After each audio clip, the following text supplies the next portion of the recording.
L'heure de 100% Sénat, soyez les bienvenus. Qui veut manipuler les élections? Question posée à intervalles réguliers ces derniers mois. Cette question se pose avec d'autant plus de force en ce moment qu'on s'approche à grands pas des prochaines échéances électorales. En début d'année prochaine, vous le savez, auront lieu les élections municipales et la commission des lois du Sénat a souhaité organiser ce matin une table ronde pour faire un point sur les grands enjeux en matière de manipulation numérique. Je vous propose de suivre ces échanges.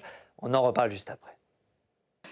Bien, mes chers collègues, nous sommes réunis ce matin dans le cadre d'une table ronde conjointe donc avec la Commission des lois et la Commission de la culture pour évoquer les risques qui pèsent sur les futures échéances électorales en raison de manipulations rendues possibles par les plateformes numériques et les réseaux sociaux. Pour évoquer ce sujet, nous avons le plaisir d'accueillir Monsieur Hugues Moutou, secrétaire général du ministère de l'Intérieur, Madame Anne-Sophie Diver, directrice adjointe du service de vigilance et protection contre les ingérences numériques étrangères, plus connu sous le nom de Viginum, Monsieur Benoît Loutrel, membre du collège de l'Arcom, Monsieur Paul Hébert, directeur adjoint de l'accompagnement juridique de la Commission nationale de l'informatique et des libertés de la CNIL, et enfin Monsieur Laurent Cordonnier, directeur de la recherche de la Fondation Descartes. L'utilisation massive des nouveaux moyens de communication numérique permet aux acteurs politiques, partis ou candidats isolés de renouveler profondément leur méthode de campagne et de mieux cibler leurs électeurs potentiels. Cela peut être fait en toute légalité, mais un certain nombre de dérives sont également à craindre. L'exemple le plus célèbre dans ce domaine étant l'affaire Cambridge Analytica.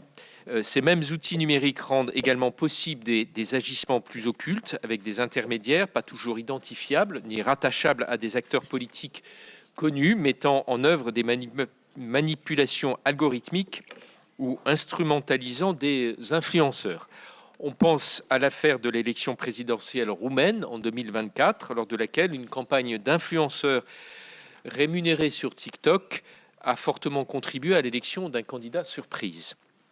Si des opérations d'influence ayant une origine étrangère sont particulièrement redoutées dans le contexte géopolitique actuel, des acteurs nationaux ayant un agenda politique ou social quelconque et disposant éventuellement d'importants moyens financiers sont également susceptibles de tels agissements.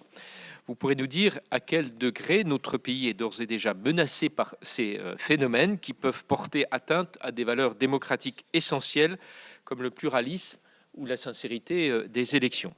Plusieurs textes permettent sans doute de lutter contre certains aspects de cette menace. Je pense en particulier à la loi du 11 mars 1988 relative à la transparence financière de la vie politique, à celle du 22 décembre 2018 relative à la lutte contre la manipulation de l'information, à celle du 9 juin 2023 sur les influenceurs, à l'article L52.1 du Code électoral et plus récemment au règlement européen sur les services numériques RSN ou DSA. Il faut également citer le nouveau règlement européen relatif à la transparence et au ciblage de la publicité à caractère politique, entré en vigueur il y a seulement quelques jours. Le cadre juridique semble donc, à première vue en tout cas, pléthorique, mais nous nous interrogeons sur sa cohérence et sur sa pertinence, sur l'organisation mise en place par les pouvoirs publics pour l'appliquer, sur la coordination des acteurs et les moyens dont ils disposent, ainsi que leur degré de préparation pour les prochaines élections locales ou nationales. En particulier, le nouveau règlement sur la publicité politique est-il susceptible de colmater les éventuelles brèches qui auraient subsisté jusqu'à présent? J'observe que son entrée en vigueur a conduit les principales plateformes qui jugeaient sa mise en œuvre trop délicate à interdire purement et simplement des publicités politiques. Cette interdiction ne concerne toutefois pas celles qui auront été identifiées comme telles par les plateformes, ce qui ne représente sans doute qu'une petite partie des contenus qui nous préoccupent. Je vais à présent laisser la parole à ma collègue Muriel Jourda, présidente de la commission des lois, pour compléter ce propos liminaire. Merci, Monsieur le Président, mes chers collègues. Le président Lafont a bien exposé les enjeux qui sont liés à la numérisation du débat public et de la communication politique et son incidence sur la qualité et la neutralité de l'information électorale. La manipulation d'algorithmes ainsi que les recours à l'intelligence artificielle permettent en effet de promouvoir certains contenus en particulier, dans des volumes bien supérieurs à ce que pouvaient permettre les techniques plus classiques de déstabilisation du processus électoral. Citons ainsi parmi les modalités d'ingérence numérique les plus récentes l'utilisation de comptes inauthentiques, le recours à des influenceurs numériques, l'usurpation de l'identité de médias ou encore la falsification de l'identité de partis ou de candidats, mais nos intervenants pourront vraisemblablement préciser et compléter cette esquisse de typologie. Comme l'a également souligné le président Lafont, les exemples d'opérations d'ingérence étrangère visant à influencer le résultat d'élections nationales ne manquent pas sur la période récente. L'exemple roumain est sans conteste le plus marquant, dans la mesure où il s'agit, je le rappelle, du premier scrutin démocratique majeur en Europe à avoir fait l'objet d'une décision d'annulation. Annulation des résultats pour des soupçons d'ingérence étrangère. C'est la Cour constitutionnelle roumaine elle-même qui a annulé le scrutin le 6 décembre 2024. Peut-être, et là je m'adresse évidemment à nos interlocuteurs, pourrez-vous nous indiquer quelles répercussions cet événement a eu en France sur la compréhension de l'impact des réseaux sociaux sur la manipulation de l'information, ainsi que les adaptations qui ont été faites depuis et les nouvelles réponses en cours d'élaboration. Alors il est vrai que face à cette menace, nous disposons d'ores et déjà d'un cadre juridico-institutionnel conséquent qui a été renforcé ces dernières années. Le président Lafont, je n'y reviens pas, a cité les principales dispositions en vigueur, qu'elles soient nationales ou européennes. La logique générale à laquelle semble aujourd'hui répondre ce cadre est celle de la responsabilisation des plateformes numériques, à qui il revient de prendre des mesures afin de détecter et atténuer les phénomènes inauthentiques. La surveillance par les différentes autorités de contrôle s'exerce, elle, principalement a posteriori. Et en dernier ressort, il revient au juge électoral saisi d'une contestation des résultats d'un scrutin d'annuler celui-ci s'il estime que la sincérité du scrutin a été altérée. Vous voyez dans quel ordre les responsabilités s'égrènent. D'après vous, et là je m'adresse encore à nos interlocuteurs, est-il possible de renforcer les actions de contrôle menées en amont de l'élection ? Par ailleurs, et votre simple présence l'atteste, de nombreux acteurs institutionnels sont aujourd'hui concernés par la lutte contre les ingérences numériques. Pourriez-vous nous préciser la façon dont les missions et responsabilités de vos services respectifs s'articulent avec celles des autres ? Identifiez-vous un maillon manquant dans cette chaîne qui va de la prévention à la sanction en passant par la détection, bien que ces maillons soient relativement nombreux d'ores et déjà. La lutte contre les manipulations numériques en période électorale est, je crois que nous le savons tous, essentielle. Il y va de la confiance des électeurs dans la fiabilité des processus électoraux et au-delà dans les institutions. Je pense néanmoins qu'aucun arsenal juridique ne remplacera la chose qui devrait être le mieux partagée du monde, c'est-à-dire le sens critique face à ce que nous pouvons voir sur les réseaux sociaux. La surreprésentation d'un candidat dans les médias ne doit pas suffire à expliquer un vote en sa faveur, nous en conviendrons tous. Il ne s'agit donc pas de nier la capacité de chacun de faire preuve de recul par rapport à une information donnée, mais de réunir les conditions pour permettre aux électeurs de voter de manière éclairée. Voilà ce que je souhaitais vous dire. Je laisse à présent la parole aux intervenants et je pense qu'à la suite de vos propos, nos collègues auront certainement des questions à poser. Je vous remercie. Merci Madame la Présidente. Comme nos intervenants sont nombreux, on va leur demander d'être assez synthétiques dans leur présentation liminaire pour ensuite pouvoir répondre aux questions que vous aurez. Je suis sûr qu'elles seront nombreuses. On va commencer par Monsieur Hugues Moutou, secrétaire général du ministère de l'Intérieur. Monsieur le Préfet. Monsieur le Président, Madame la Présidente, Mesdames et Messieurs les sénateurs, je profite pour saluer en particulier les sénateurs et sénatrices que j'ai eu la chance de côtoyer dans mes fonctions territoriales ces dernières années. Naturellement, le ministère de l'Intérieur est très attentif à la question des ingérences étrangères numériques dans le processus électoral national. Alors qu'il me soit permis de dire que je m'exprimerai ici en essayant d'être le plus coopératif possible, dans les limites toutefois de ce que me permet la loi sur la protection des informations couvertes par le secret défense. Le contexte actuel nous pousse à être particulièrement vigilants.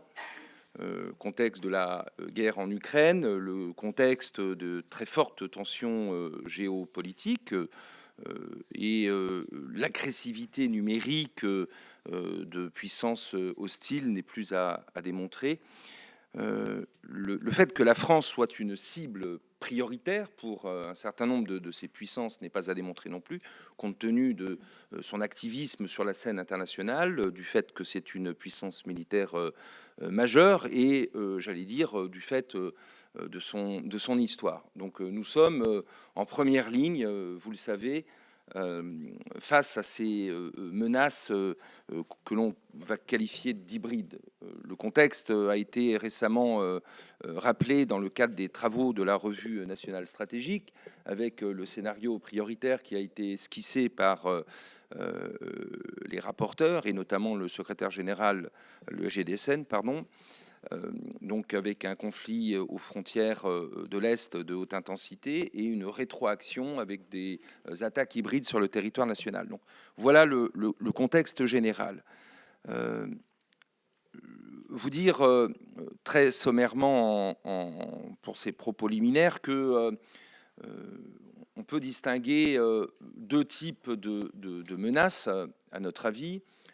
Premièrement, des menaces numériques qui peuvent, je ne parle que des menaces numériques, mais vous le savez, le ministère de l'Intérieur est en charge de la sécurité et de la sincérité des votes et donc du processus électoral, et ce qui nous amène à assurer la protection physique des bureaux de vote et désormais des candidats dans le cadre de la dernière disposition législative. Donc si on axe nos remarques sur le numérique et la menace numérique, premièrement, c'est la menace qui touche la sécurité informatique des systèmes d'information, puisque vous savez que nous avons, lors de chaque élection, vous le savez mieux que quiconque, une remontée du taux de participation, les prévisions, et puis naturellement les résultats électoraux. Et on peut tout à fait imaginer que des attaques informatiques puissent venir mettre en péril la bonne remontée de ces informations et donc le bon déroulé du scrutin. C'est pas la partie, je crois, qui vous intéresse le plus aujourd'hui, si j'ai bien compris. Le deuxième risque lié au numérique, c'est naturellement l'altération de la sincérité et de l'intégrité du vote. L'intégrité, ça me semble être quelque chose d'excessivement important. Et en tant qu'ancien professeur de droit, j'aime me référer à la théorie des apparences, je le fais pour la justice, hein, mais c'est également vrai pour le processus démocratique. C'est-à-dire qu'il ne suffit pas d'organiser selon les formes démocratiques habituelles des élections, encore faut-il donner à voir que le processus démocratique se déroule dans de bonnes conditions. C'est important parce que finalement toutes les attaques dont nous allons parler ce matin, toutes les attaques inauthentiques, les informations inauthentiques qui vont circuler sur les réseaux sociaux et qui sont d'origine étrangère, n'ont pas finalement pour but de véritablement convaincre la majorité de l'électorat français, mais plutôt de distiller le doute sur le bon fonctionnement de nos institutions démocratiques. Et la nuance est importante parce que on n'a pas besoin d'attaques hybrides massives pour déstabiliser notre système démocratique, mais juste une pointe de doute et qui remet en cause, qui nourrit le complotisme et qui remet en cause le bon fonctionnement du système démocratique. Effectivement, vous avez parlé d'exemples étrangers. Je rajouterai également l'exemple récent de la Moldavie lors des dernières élections parlementaires, avec effectivement une ingérence étrangère massive de la Russie pour nommer l'État qui est à l'origine, qui constitue une menace notable pour le fonctionnement de nos démocraties. Tout ça est public, donc je pense qu'on peut le dire. Alors, il y a également ce contexte électoral en ce moment en France. Alors, nous n'avons pas identifié de menaces particulières pesant sur les élections municipales. Cela ne veut pas dire qu'il n'y aura pas d'ingérence étrangère, mais d'après nos informations actuelles, des puissances hostiles n'ont pas forcément pour objectif de déstabiliser le fonctionnement des élections municipales. Alors, naturellement, il en va tout autrement pour l'élection présidentielle de 2027 et pour d'éventuelles élections législatives qui interviendront soit à date fixe, soit de façon anticipée. Donc nous sommes extrêmement vigilants sur les risques d'ingérence étrangère lors de ces grands scrutins. Alors, comment on est organisé aujourd'hui et qu'est-ce que prévoit le droit? Le droit, déjà, nous donne la possibilité d'agir.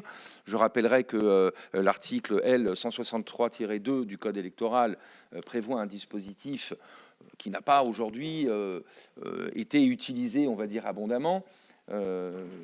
C'est le référé fake news et qui permet effectivement de délivrer des injonctions aux plateformes numériques. Au-delà de ce dispositif juridique très précis, qui vient de la loi de 2018 sur la manipulation de l'information, on a un certain nombre d'acteurs, peut-être trop, me direz-vous, parce que c'est une réflexion qu'on peut avoir, et peut-être aujourd'hui pas suffisamment coordonnés. C'est ce sur quoi nous travaillons en interministériel aujourd'hui, mais les travaux n'ont pas abouti et donc je ne pourrais pas naturellement m'exprimer publiquement sur ce sujet. Juste pour vous dire sur les principaux acteurs que je vois de ma fenêtre, et qui sont à peu près tous les acteurs qui vont à un moment donné ou à un autre se prononcer sur cette intégrité du scrutin et sur les moyens de protection numérique du processus démocratique français. On a au niveau du ministère de l'Intérieur déjà la protection des systèmes d'information dont je parlais, avec la direction du numérique du ministère, aidée par l'ANSSI naturellement. Et puis ensuite, on a naturellement l'ensemble des services de renseignement qui travaillent sur la détection des ingérences étrangères. Pour les qualifier d'étrangères, c'est pas toujours aussi simple. Nous avons également l'ARCOM, mon voisin de droite naturellement, en tant que régulateur du numérique qui intervient, l'USGDSN. Voilà, on a beaucoup d'acteurs. Et puis au final, ce qu'on appelle les tiers de confiance, les différentes commissions nationales de contrôle du financement, des financements politiques et puis de la campagne électorale présidentielle. Voilà, ce qu'on appelle les tiers de confiance qui pourraient intervenir à l'avenir dans le cadre d'une nouvelle organisation de la lutte française contre les ingérences étrangères. On est épaulé par nos voisins européens et par l'Union européenne, vous le savez, qui depuis quelque temps s'est également attaché à élaborer un système de protection. Il y a d'une part ce bouclier démocratique européen qui a été mis en place, et puis un système d'alerte européen avec des transmissions en temps réel d'informations entre les différents États membres. Voilà. Donc la menace est identifiée. Elle fait l'objet de réunions aujourd'hui au plus haut niveau, et nous sommes en train de peaufiner notre réponse institutionnelle pour protéger la sincérité et l'intégrité naturellement du vote dans notre démocratie. Merci. Anne-Sophie Divert de Viginum. Madame la Présidente, Monsieur le Président, Mesdames et Messieurs les sénateurs, je vous remercie pour cette invitation. En tant que chef de service adjointe de Viginum, je suis ravie de pouvoir être face à vous pour évoquer le sujet de la protection du débat public numérique en contexte électoral, notamment s'agissant de la menace spécifique des ingérences numériques étrangères, qui est le champ de compétences de Viginum. Pour mon propos liminaire, j'aimerais vous partager 3 messages principaux. Le premier message, c'est que nous faisons face à un état de la menace qui est réel et préoccupant. En vérité, depuis le milieu des années 2010, aucun rendez-vous électoral ou référendaire majeur n'a été épargné par une tentative de manipulation de l'information impliquant des acteurs étrangers.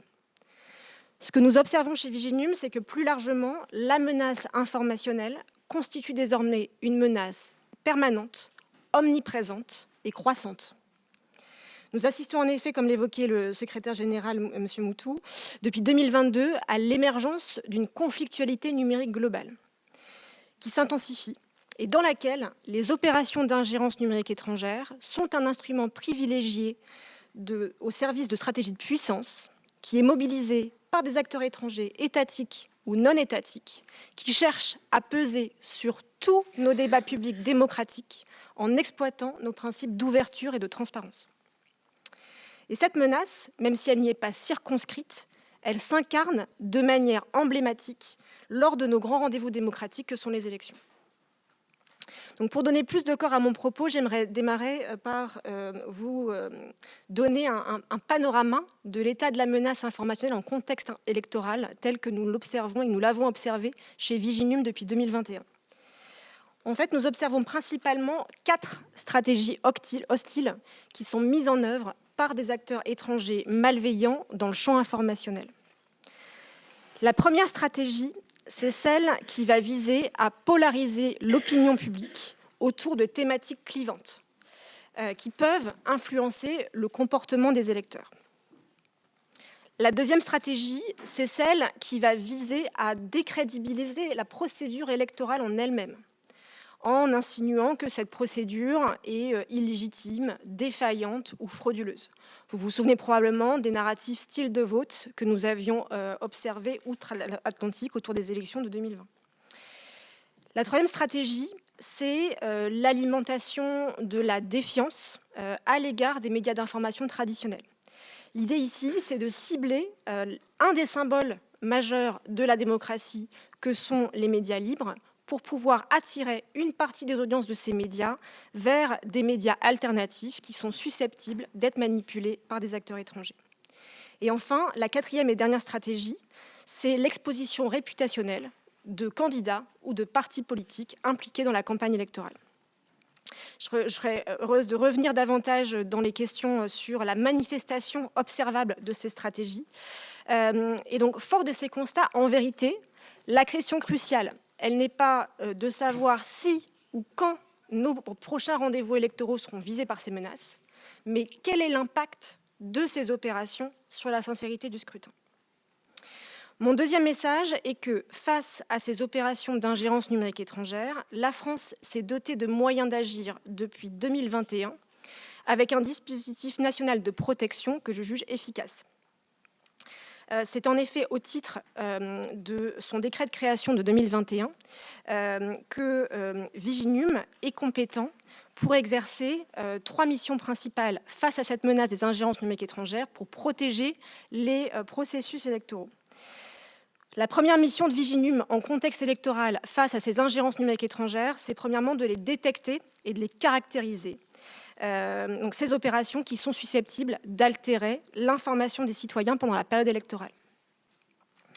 La deuxième mission de Viginum en contexte électoral, c'est de fournir toute information utile à l'ARCOM et à la CNCCEP dans l'accomplissement des missions qui leur sont confiées en contexte électoral.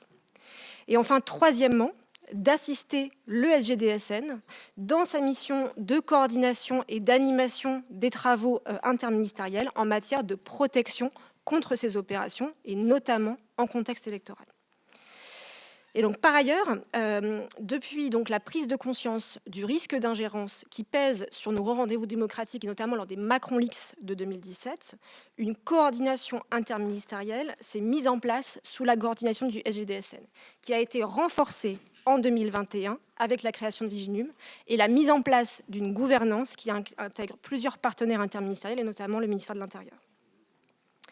Cette coordination interministérielle, elle se traduit notamment, par exemple, par l'organisation de sessions de sensibilisation collective, notamment sur les sujets cyber et manipulation de l'information et des risques d'ingérence plus classiques à destination des équipes de campagne, ainsi que par une coordination accrue en contexte électoral. Viginum édite par ailleurs un guide de sensibilisation à destination des équipes de campagne pour les sensibiliser à ces risques qui peuvent les cibler.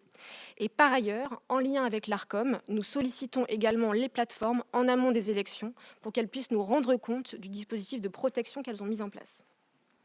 Enfin, Viginum coopère également avec les médias de la presse nationale et régionale pour sensibiliser le grand public et la communauté des journalistes au risque d'ingérence numérique étrangère. Et vous avez probablement peut-être vu un article du 15 octobre qui évoquait de faux portails d'information, de faux sites d'information qui ciblaient les élections régionales, enfin les élections municipales, qui impliquaient notamment des acteurs pro-russes. Maintenant, pour vous partager un retour d'expérience de ce dispositif, puisque Viginum, à date, a protégé en tout 5 scrutins depuis 2021, dont un scrutin référendaire. Donc, s'agissant notamment des élections européennes et législatives de 2024, Viginum a détecté au total 25 tentatives d'ingérence numérique étrangère qui ont tenté donc de cibler le scrutin. 14 pour les élections européennes et 11 pour les élections législatives. Je parlais tout à l'heure de la question cruciale de l'impact, et c'est effectivement un point très important. En l'espèce, aucune de ces opérations n'ont eu un impact sur l'information transmise aux citoyens, car leur visibilité est restée extrêmement limitée. S'agissant des élections à venir, et j'en viens ici à mon troisième et dernier message, il nous paraît évident que nous devons collectivement nous préparer à faire face à un durcissement de la menace informationnelle. Et notre résilience démocratique, elle devra reposer également sur une vigilance accrue des citoyens. Les exemples internationaux récents qui ont déjà été évoqués, s'agissant de la Roumanie ou de la Moldavie, témoignent d'un changement d'échelle et de nature de la menace informationnelle en contexte électoral. En particulier, s'agissant de la Roumanie, elles illustrent de nouveaux risques systémiques qui sont susceptibles d'être transposés en France.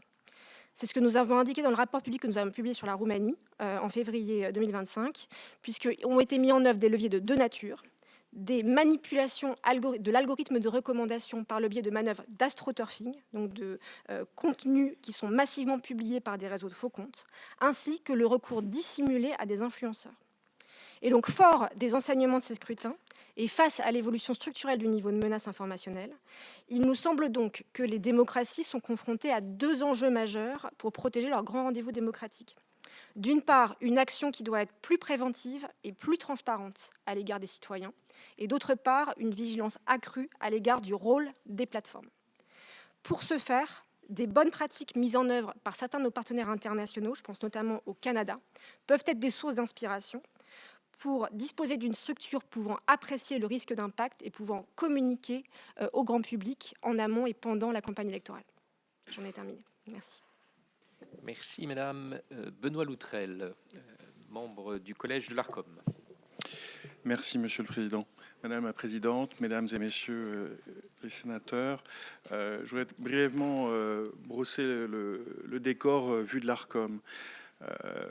J'aurais tendance à dire, mais nous organisons les élections dans l'espace informationnel dans lequel se fait la vie politique française, qu'elle soit au niveau national, au niveau local. Cet espace informationnel qui est unique, il a 3 types d'accélérateurs qui sont susceptibles d'amplifier une information et donc d'influencer la formation de l'opinion publique. Le premier est bien connu, ce sont nos médias traditionnels, presse, radio, télévision. Le deuxième commence maintenant à être bien identifié, ce sont ces médias algorithmiques, moteurs de recherche, réseaux sociaux et depuis peu l'entrée fracassante des IA génératives. Le troisième est souvent un peu oublié et il est très important et de plus en plus important, ce sont les citoyens qui deviennent, grâce aux médias algorithmiques, des amplificateurs. C'est la problématique des influenceurs, dont que vous avez mentionné au propos liminaire, Monsieur le Président. Et il faut arriver à se poser la question, comment est-ce qu'on agit sur ces 3 types d'acteurs pour renforcer la résilience informationnelle de nos sociétés, qui est le socle de la confiance et donc de l'adhésion au processus démocratique. Je souhaiterais juste revenir en quelques mots sur ces différentes composantes. Les médias jouent un rôle stratégique. Et il faut commencer par là, parce que ce sont les seuls acteurs qui font baisser l'entropie. Ce sont les seuls acteurs qui aident à créer une vision commune, une vision partagée, pluraliste, mais une vision partagée de la vie publique. Or, aujourd'hui, leur modèle économique s'érode de plus en plus vite, particulièrement pour les médias de proximité. Et je pense que ça doit être versé dans le débat. Le deuxième point, concernant les citoyens, on sent qu'on arrive à un point où il faut s'atteler collectivement à une tâche qui est de créer un sentiment de citoyenneté numérique, qui est à la fois le fait d'inculquer un sens du devoir, de responsabilité dans l'espace numérique comme on a dans l'espace physique, parce que on voit qu'il y a une tendance, on observe tous une conflictualisation croissante de l'espace numérique qui trouve sa source aussi dans l'action des citoyens. Et il faut rappeler aux citoyens qu'il a des responsabilités. Et on sent que si on arrive à inverser les dynamiques, on peut changer les attentes, on peut changer ce sentiment qui s'était installé que l'espace numérique est un espace de non-droit.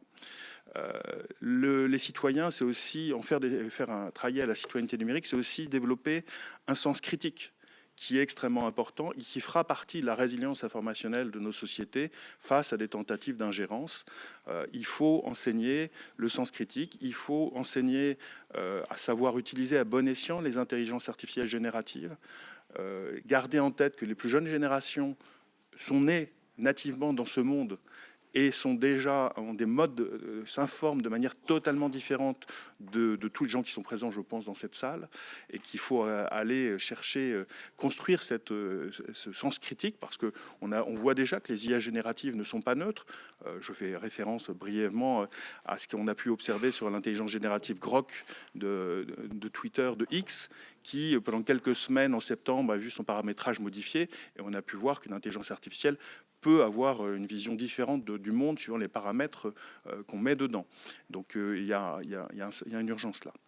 Maintenant, évidemment, la responsabilité de l'Arcom est plus forte sur ces plateformes qui, au titre du règlement sur les services numériques, sont soumis à de nouvelles obligations qui, pour les résumer, visent à nous garantir que face aux menaces auxquelles nous devons faire face dans l'espace informationnel, elles vont faire partie de la solution et non pas faire partie du problème comme on pouvait le craindre avant. Et donc, c'est tout le but du règlement sur les services numériques qui leur donne des obligations de diligence, de transparence, qui demande à l'Arcom, avec l'ensemble des régulateurs européens, de veiller à la mise en œuvre de ce règlement et de servir de coordinateur. Alors, ce terme surprend toujours quand on l'applique à une autorité publique indépendante. Nous n'essayons pas de coordonner le ministère de l'Intérieur. Je pense qu'il ne le prendrait pas très bien. Mais l'idée est de dire que on a ce nouveau cadre. Dans ce nouveau cadre, la Commission européenne notamment a des pouvoirs très forts vis-à-vis des très grandes plateformes. Et pour comprendre ce nouveau cadre, pour savoir comment tirer tout le potentiel, dans chaque pays, une institution a été prépositionnée. C'est le rôle ce sont les coordinateurs des services numériques comme l'Arcom en France.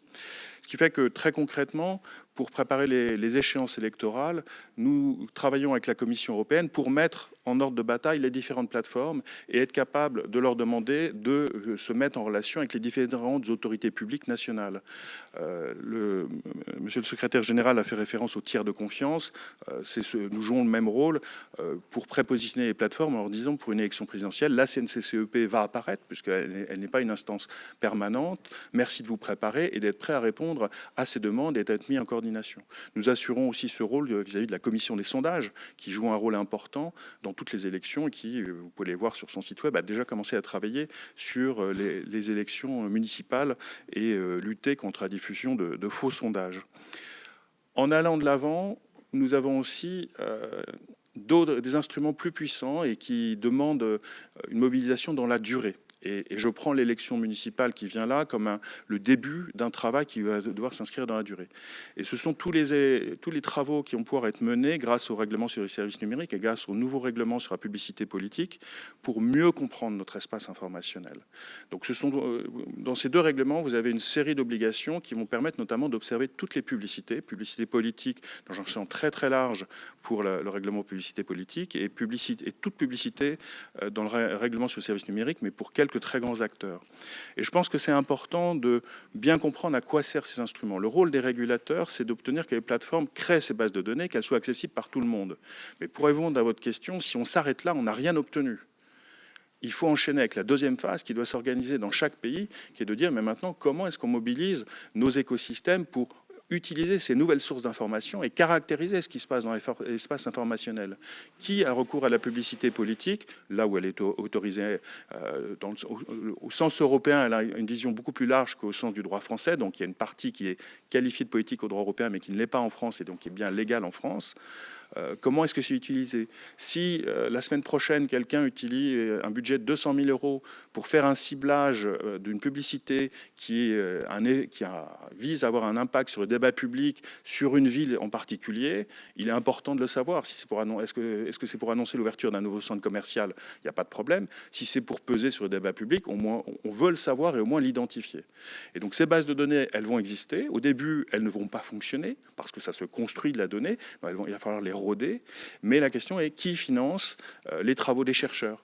Dans toutes nos grandes universités, nous avons des centres de recherche sur la vie politique qui doivent se saisir de ces nouveaux instruments. Mais est-ce qu'on leur envoie les bonnes incitations? Est-ce que les financements sont là? La société civile peut jouer un rôle. Les grandes fondations politiques peuvent jouer un rôle. Est-ce qu'elles sont mobilisées? Comment est-ce qu'on les mobilise pour utiliser ces instruments, les faire fonctionner dans la durée et au-delà des élections? Parce qu'on voit, et c'est ça qu'on a appris en Roumanie aussi, c'est qu'il y a une utilisation de la publicité qui permet de créer une audience artificielle et après d'essayer d'aller sur une viralité naturelle. Mais donc surveiller la publicité est extrêmement important parce que la publicité peut être ciblée. Et voilà. Merci beaucoup. Merci, Monsieur Paul Hébert de la CNIL.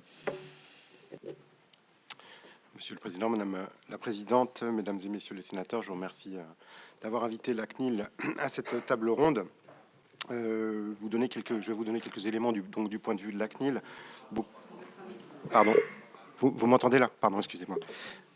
Donc, je vais vous donner quelques éléments du point de vue de la CNIL sur ces manipulations et ces ingérences qui, comme ça a été rappelé, constituent un enjeu majeur. Alors, excusez-moi si ça marche pas, ma voix porte vraiment pas, j'en suis désolé. Alors, peut-être que là, ça va mieux marcher. Donc, je disais que les manipulations, ça a été rappelé, constituent vraiment un enjeu majeur. Ça a été dit. Je reviens peut-être sur le ciblage, qui est quelque chose d'important, le ciblage personnalisé, qui a rendu possible par le traitement massif des données à caractère personnel. Vous avez évoqué, Madame la Présidente, l'affaire Cambridge Analytica. Nous savons combien cette affaire de ciblage a posé des problèmes et les citoyens reçoivent maintenant des messages politiques qui sont un peu sur mesure en fonction de leur goût, de leur comportement, ce qui ne va pas sans soulever de problème.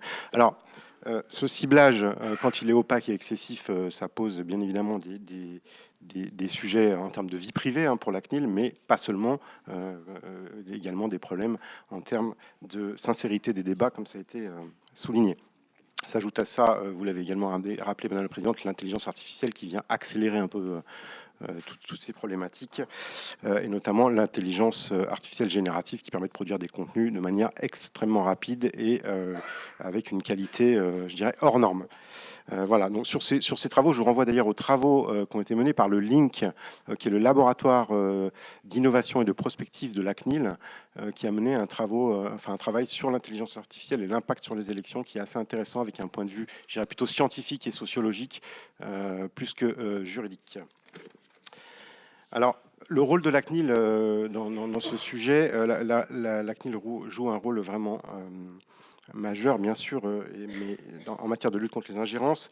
Mais je souligne d'emblée la CNIL a un rôle qui est, entre guillemets, celui de ses missions, c'est-à-dire qu'il est limité à la protection des données à caractère personnel et à la vie privée des citoyens.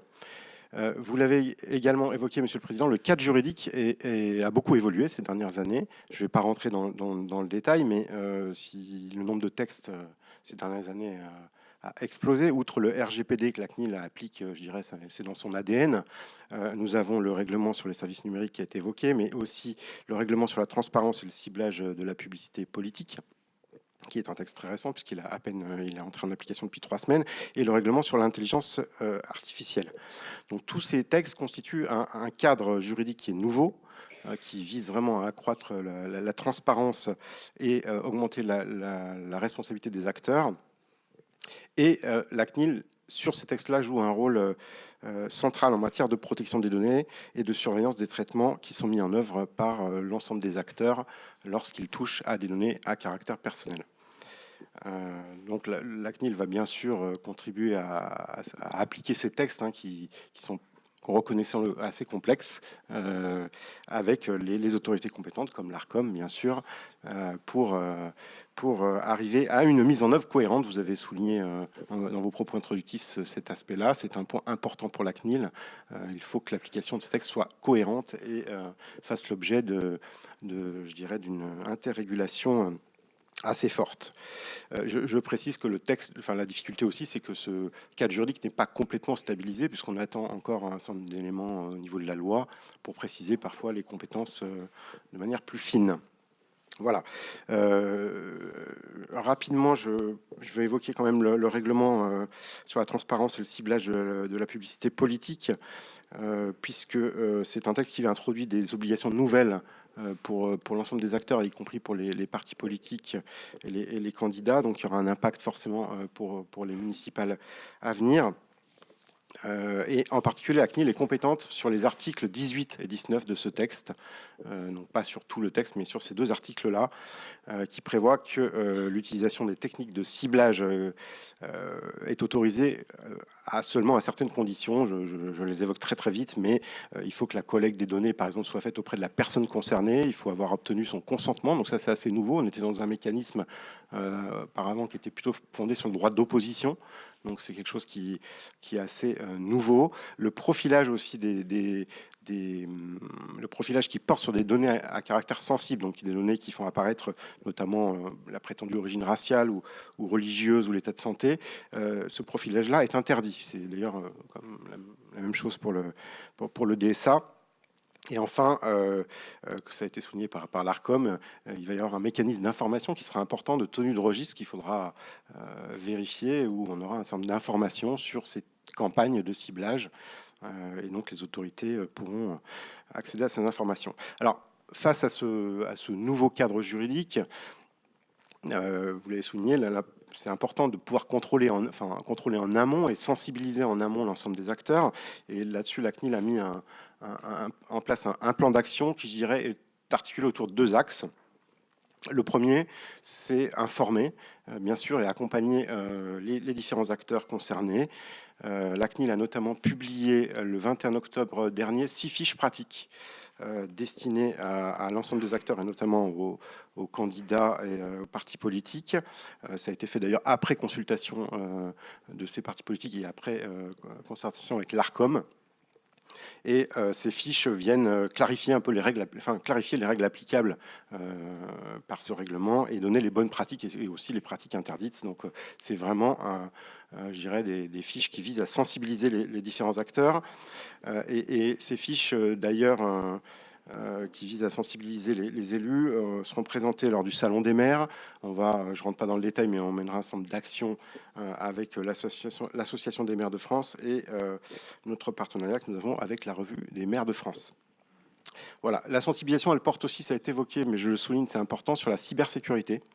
C'est un point assez essentiel.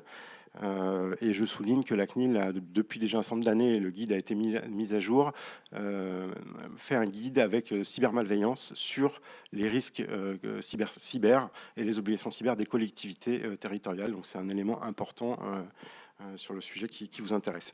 Enfin, deuxième axe, c'est le contrôle, bien sûr, le contrôle et le cas échéant des sanctions, si cela s'avère nécessaire. Et là-dessus, je peux dire que la CNIL, depuis déjà un certain nombre d'années, presque 10 ans, déploie un observatoire des élections à chaque élection. Cet observatoire que la CNIL anime permet de recueillir des signalements. Les signalements, donc, c'est un peu différent des plaintes, mais de l'ensemble des citoyens via un formulaire dédié. Et qui permet en fait à la CNIL d'identifier assez rapidement les pratiques qui ne sont pas conformes sur le terrain. Donc c'est un outil qui est assez précieux pour la CNIL et ça permet aussi de cibler éventuellement le cas échéant des contrôles.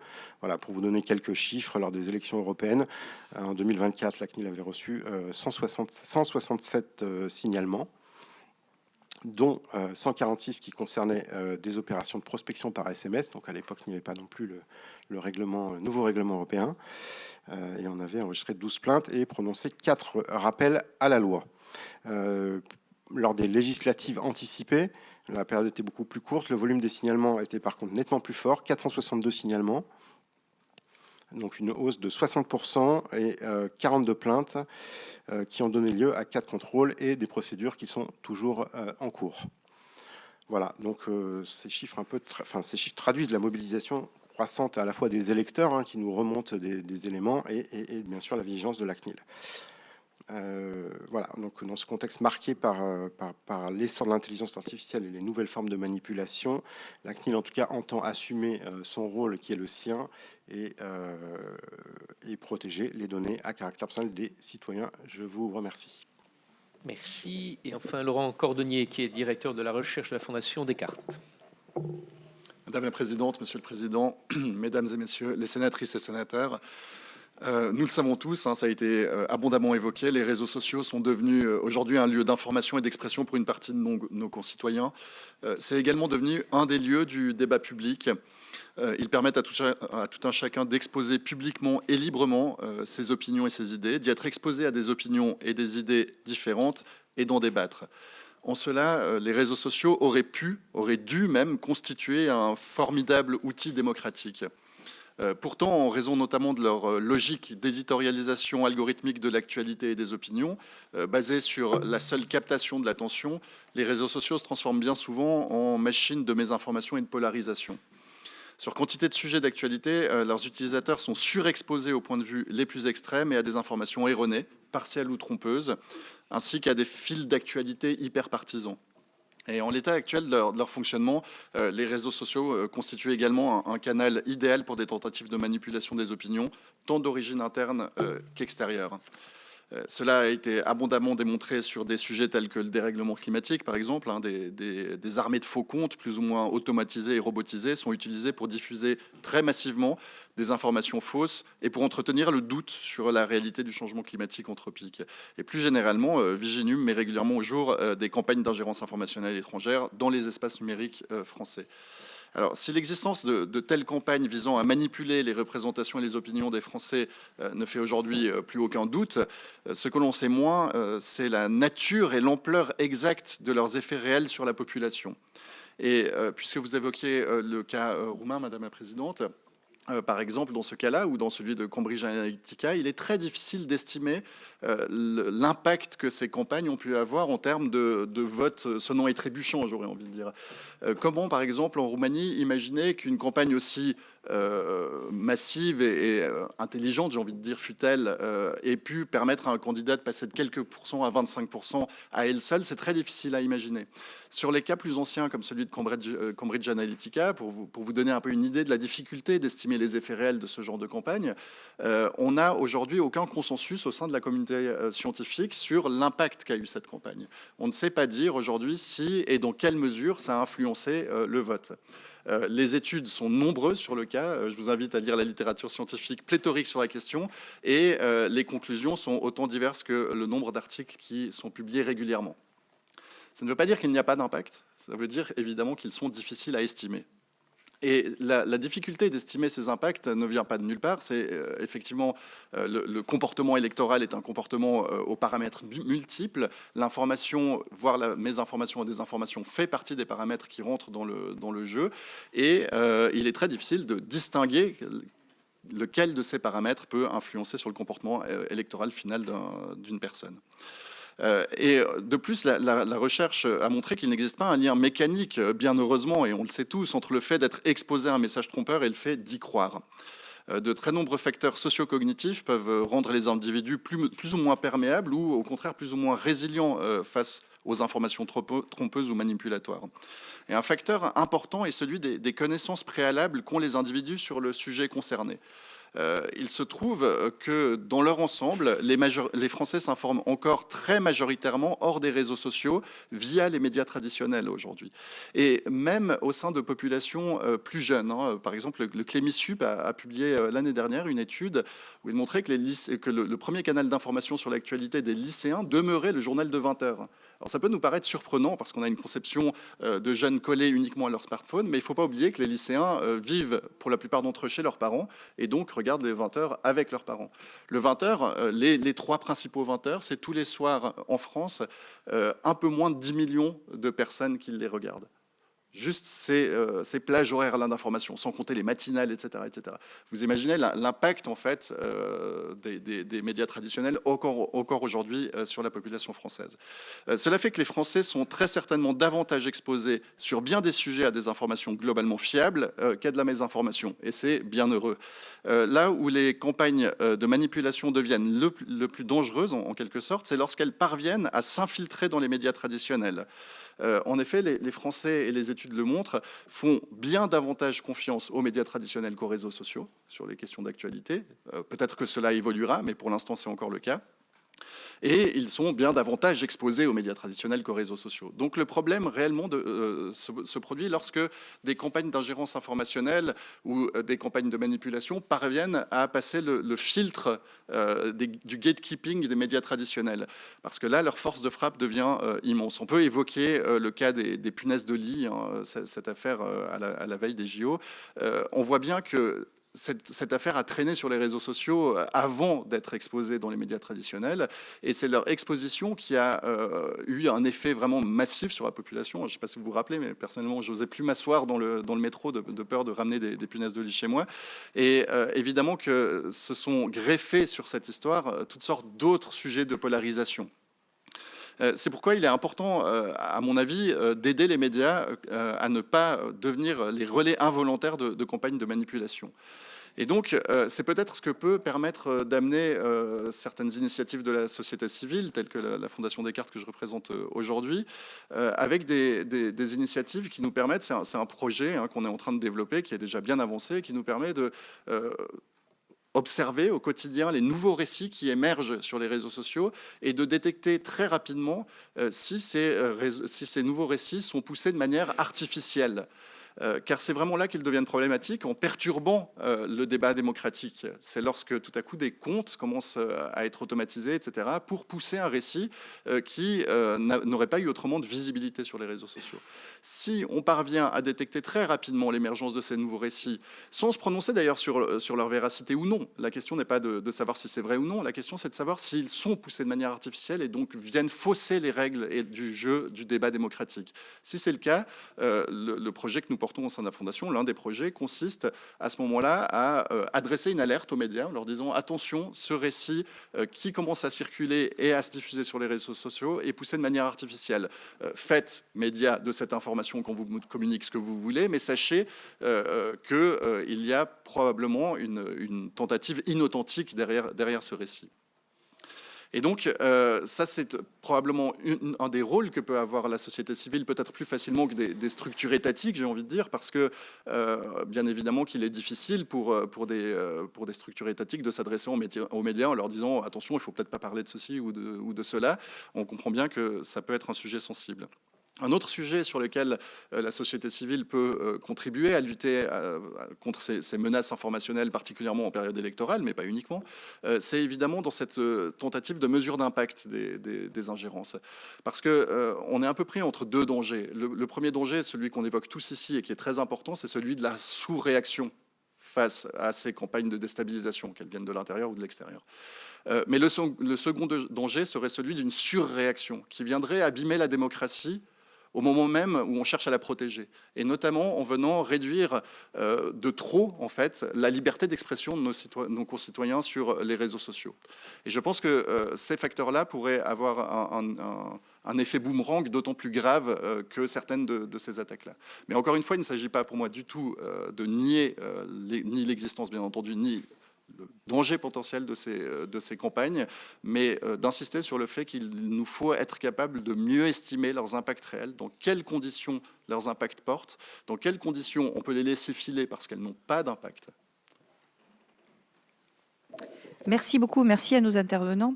Je me permets de rebondir d'ailleurs sur les propos de M. Cordelier. Il est intéressant que vous disiez qu'il était assez compliqué dans l'élection roumaine de savoir quel était l'impact de la campagne qui a été menée sur les réseaux sociaux. Et nous avons un candidat qui est passé d'une estimation de 1% dans les sondages à 4 semaines de l'élection jusqu'à 23% des résultats, sans avoir déclaré jamais aucun compte de campagne, aucune somme, aucun budget de compte de campagne, et qui a uniquement fait campagne sur TikTok. Et la Cour constitutionnelle avait donc estimé que sans doute l'intégrité du scrutin avait été avait été atteinte, mais il est vrai que le lien n'est pas toujours simple à faire, hein, effectivement. Et je crois que vous avez raison aussi de souligner que nous ne devons pas tomber dans l'excès. La liberté d'expression est une des libertés premières. Et le fait d'exprimer un désaccord ou même une idée stupide ne doit pas tomber sous le coup d'une législation qui serait abusive, me semble-t-il. Ceci étant, je vais laisser la parole à nos collègues et au nom du président Lafont et de moi-même, je vous indique comment nous allons organiser les choses. Donc, nous prendrons une série de 4 questions et je le dis aussi pour les intervenants qui auront à y répondre. Alternativement, entre la commission de la culture et la commission des lois, nous commencerons par la commission des lois. Et s'il était possible que vous disiez à quel interlocuteur vous vous adressez, si tant est que vous avez déterminé effectivement l'interlocuteur en question, n'hésitez pas à le faire. Je vais donc commencer par passer la parole à Madame Agnès Canaillet. Oui, merci Madame la Présidente, Monsieur le Président. Moi, je vais m'adresser principalement au ministère de l'Intérieur. Tout d'abord, sur la loi du 25 juillet 2024 sur les ingérences étrangères, dont j'étais rapporteur au Sénat. J'attire l'attention sur le fait qu'il y a quand même aujourd'hui 0 décret d'application qui ont été pris depuis plus d'1 an, et que non seulement il n'y a pas de décret d'application, mais qu'ensuite le débat qui devait avoir lieu avant le 25 juin dernier au sein du Parlement sur l'état de la menace n'a pas eu lieu.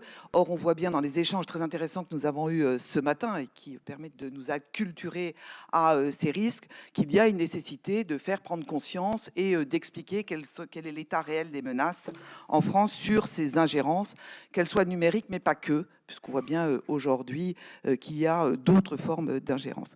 Ça, c'est ma première question. Ma deuxième question, c'est ma deuxième casquette, puisque je suis en charge des élections à la ville du Havre, qui est la plus grosse utilisatrice des machines à voter. Je rappelle que les machines à voter, ce sont des machines à voter électroniques et non pas informatiques ni numériques. Elles sont toutes autonomes et qu'elles sont des grosses machines à calculer. Professeur Moutou, vous nous dites qu'il y a un sentiment d'insincérité qu'on entend régulièrement depuis 20 ans que nous utilisons ces machines à voter au Havre, mais qui n'ont jamais été prouvées. L'ANSSI qui nous a jamais prouvé les risques que faisaient courir ces machines à voter. On pensait avoir avancé sur cette question-là, mais patatras, nous avons un nouveau gouvernement. Donc on voudrait savoir quand est-ce que s'il y a une levée du moratoire qui est prévue, parce que c'est vrai que ça a un enjeu sur l'organisation de nos élections municipales. Catherine Morin-Desailly. Merci, Monsieur le Président. Ma question s'adresse à Monsieur le Secrétaire général du ministère de l'Intérieur. Je ne suis pas très rassurée par ce que vous nous avez dit, à savoir que vous avez conscience qu'il y a beaucoup d'intervenants dans ces questions de traitement des ingérences étrangères et qu'en même temps vous tentez une coordination, mais que pour l'instant vous n'avez pas de réponse. Permettez-moi de m'en étonner parce que rapport après rapport depuis 15 ans au sein de cette Assemblée, nous alertons sur la nécessité pour traiter de la question cyber, car le cyber, c'est des attaques multiformes, hybrides, d'un traitement coordonné, pardonnez-moi l'anglicisme, un Chief Technical Officer qui pourrait coordonner à la fois l'information et la formation, mais également la politique industrielle et la protection de nos données les plus sensibles, mais également aiguillonner et veiller à la mise en application de la régulation, principalement, bien sûr, comme on le sait, européenne. Je voudrais quand même rappeler que dans le cadre du débat sécuriser, réguler l'espace numérique, le projet de loi relatif à la résilience des infrastructures critiques et du renforcement de la cybersécurité, notre commission également d'enquête sur les ingérences étrangères, mais également notre commission d'enquête sur la commande publique, le constat a toujours été le même. Donc comment se fait-il qu'on ait pris autant de retard? Par ailleurs, pourriez-vous nous dire où en est la migration des données ultra sensibles du ministère de l'Intérieur et la mise en place de l'outil de traitement des données hétérogènes qui doit remplacer Palantir, comme chacun sait, Palantir est une entreprise américaine et nos données les plus sensibles ne sont pas du tout sécurisées de par les lois extraterritoriales. Ma deuxième question va à Madame la représentante de Viginum, dont le travail est extraordinaire. Je tiens à le saluer depuis 2021 que Viginum a été mis en place. C'est d'ailleurs souligné par la Commission européenne qui veut en faire un modèle pour, dans le cadre de l'application du bouclier démocratique, mettre en place place un Viginum européen. D'ailleurs, je crois pouvoir dire, peut-être pouvez-vous en porter témoignage, qu'on fait souvent appel à Viginum dans les pays européens pour préparer, en réalité, dans chacun des États membres, un Viginum particulier. Pourriez-vous nous dire comment pourrait s'effectuer cette mise en réseau nécessaire pour lutter contre les ingérences étrangères? Enfin, ma dernière question va à l'ARCOM, à Monsieur Loutrel, qui s'occupe de la régulation des plateformes. Les plateformes, c'est des risques sociétaux systémiques, aggravés d'ailleurs par l'arrivée de l'intelligence artificielle. Considérez-vous que l'actuelle application du règlement sur les services numériques va assez loin? Êtes-vous clairement assez associé par la Commission européenne, une fois qu'avec les signaleurs de confiance, vous avez alerté sur tel ou tel sujet, sur tel ou tel réseau, telle ou telle plateforme, que les enquêtes sont déclenchées, combien de temps cela prend? Êtes-vous assez associé? Clairement, avec ma collègue Florence Blatry-Contact, lequel on a fait une évaluation il y a quelques temps, nous pensons que vous ne l'êtes sans doute pas assez. Pourriez-vous nous éclairer? Je vous remercie. Merci, Madame Audrey Linkenheld. Merci, Madame et Monsieur les Présidents. Une première question qui est finalement dans le droit fil de ce qui vient d'être dit par Catherine Morin-Desailly. Il se trouve que j'étais hier et avant-hier pour le Sénat à Bruxelles dans le groupe de contrôle parlementaire conjoint d'Europol et que la question évidemment des cybermenaces y a été très largement évoquée parmi les menaces contre lesquelles il faut lutter à l'échelle européenne, et y compris donc les ingérences étrangères et y compris donc sur les systèmes électoraux. Il a été redit à Europol que la coopération était évidemment indispensable entre États membres. Il a été annoncé également que pour faire face à toutes les menaces, et donc y compris celle-là, les moyens d'Europol devraient être doublés, ce qui est assez considérable et même assez exceptionnel dans un contexte européen où l'heure n'est pas forcément à doubler tous les budgets. Ma première question porte donc là-dessus. Est-ce que vous considérez, alors ma question est peut-être plutôt pour l'intérieur, l'ARCOM et Viginum, mais il n'est pas interdit à nos chercheurs de commenter. Est-ce que vous considérez qu'aujourd'hui vous avez les uns et les autres des moyens suffisants pour faire face à ces menaces qui pèsent lourdement sur notre système démocratique? Et ma deuxième question porte plus spécifiquement sur les élections municipales. J'ai été assez étonnée de la différence d'approche, me semble-t-il, sauf à ce que j'ai mal compris, entre le ministère de l'Intérieur et Viginum. Viginum nous dit qu'aucun rendez-vous électoral n'a été épargné, que les rendez-vous électoraux sont particulièrement touchés quand il y a des sujets clivants, quand il y a des enjeux réputationnels, que la question n'est pas de savoir si ou quand, mais quel impact. Et de l'autre côté, le ministère de l'Intérieur nous dit qu'il n'est pas très inquiet pour les élections municipales. Moi, je suis très inquiète pour les élections municipales. Je ne vois pas au nom de quoi elles échapperaient aux critères que Viginum nous a cités. Je pense que les ingérences étrangères peuvent, y compris, s'appliquer aux élections municipales. Et je pense que, par ailleurs, on devrait peut-être ne pas se focaliser que sur les ingérences dites étrangères, mais que tout ça peut très bien se faire par des ingérences nationales.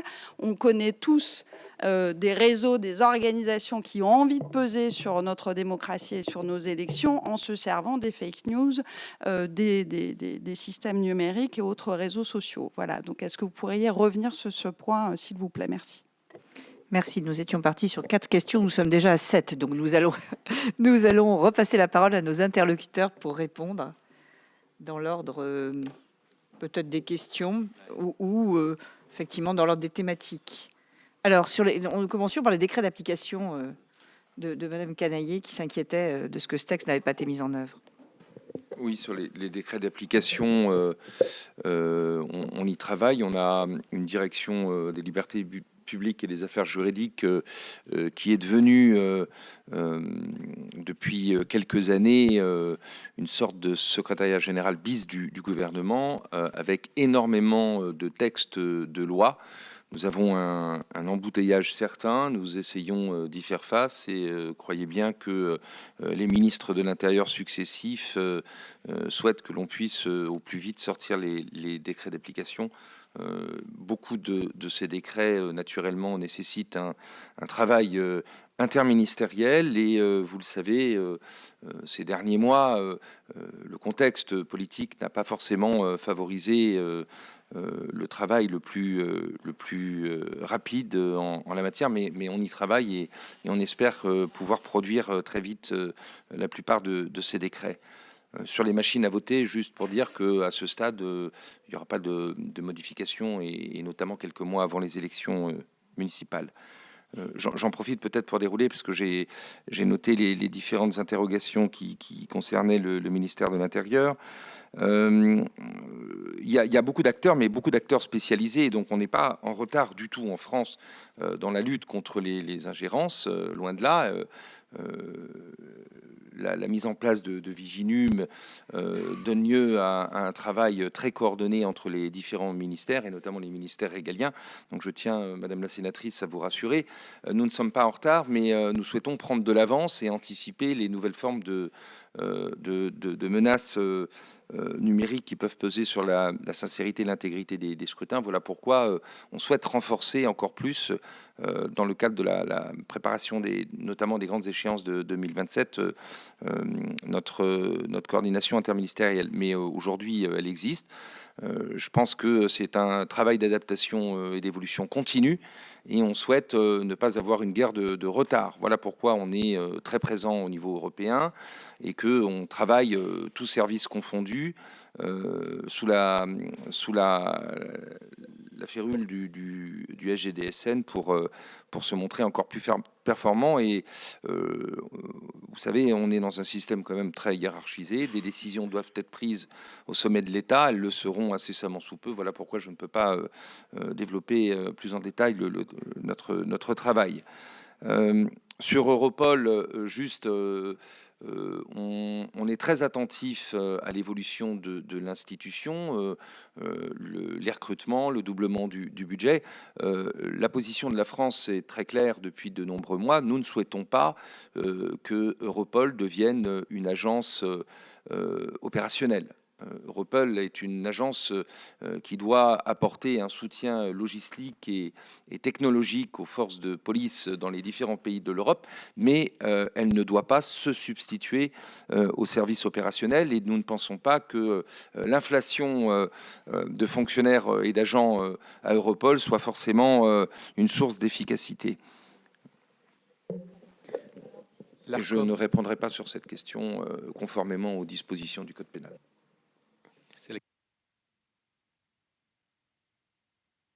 Monsieur Lautrel. Merci, Monsieur le Président. Écoutez, question sur est-ce que nous sommes satisfaits de la mise en œuvre du règlement sur les services numériques, notamment dans sa dimension prévention des risques systémiques par les très grandes plateformes? Alors, je pense que c'est vraiment le cœur du règlement sur les services numériques. C'est la disposition qui est sans doute la plus puissante, qui s'applique aux très grandes plateformes, toutes celles auxquelles vous pensez, TikTok, X, YouTube, Instagram, qui leur demande d'évaluer quels sont les risques qu'elles induisent dans nos sociétés, de réduire ces risques, d'avoir des mesures de prévention, de se soumettre à des audits et pour attester de la réalité de leur action. Et il faut boucler le cycle, il faut savoir évaluer la pertinence de ce qui se fait. Et c'est ça le principal enjeu, c'est est-ce que aujourd'hui elles ont commencé à le mettre en œuvre? Évidemment, on est collectivement insatisfaits, au sens où les grandes plateformes nous expliquent comment ce qu'elles ont toujours fait volontairement est suffisant. Et donc maintenant, il faut aller être capable de les critiquer, de rentrer dans cette démarche pour dire non, on pense que les risques sont insuffisamment identifiés, que les mesures de réduction ne sont pas satisfaisantes.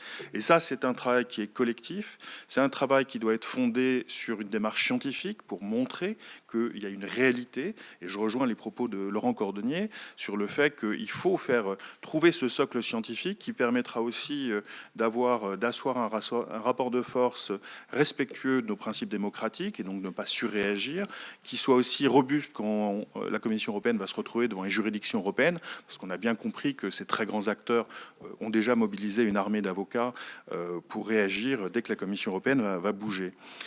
Donc c'est ça qui est en train d'être construit, et on sent et on partage le sentiment d'impatience, comme tout le monde, de dire on ne va pas assez vite. mais en fait, on se prépare à une bataille d'ampleur conséquente. Un élément essentiel a eu lieu la semaine dernière. La Commission européenne a publié l'acte délégué qui va permettre d'organiser l'accès des chercheurs aux données des plateformes et aux données non publiques des plateformes. C'est-à-dire qu'un chercheur agréé par l'ARCOM et par nos collègues irlandais avec lesquels on travaille main dans la main va pouvoir demander à accéder à des grands jeux de données justement pour faire ses travaux de contre-expertise, pour pouvoir dire mais non, le travail qui a été fait par Meta n'est pas satisfaisant et sous-estime l'impact de Instagram sur les problèmes d'anorexie des plus jeunes. Non, et c'est ça qu'il va falloir commencer à construire.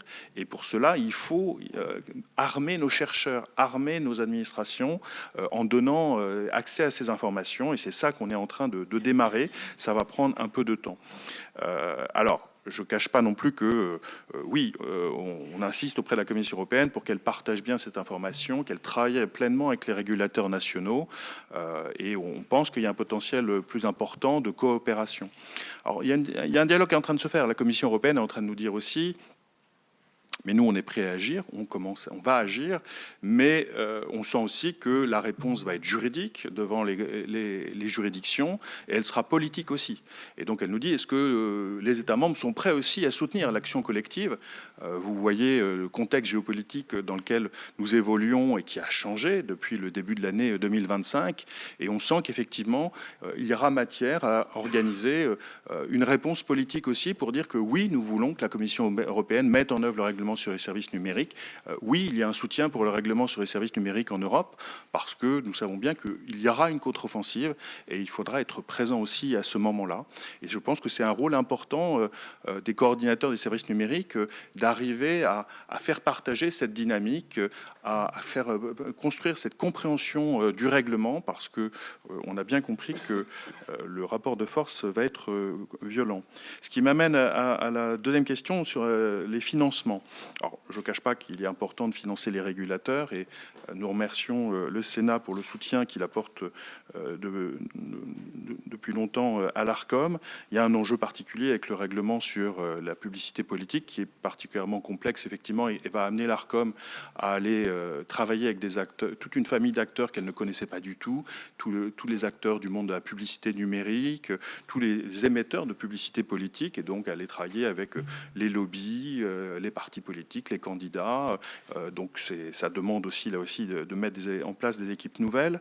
Mais je reviens sur le point très important.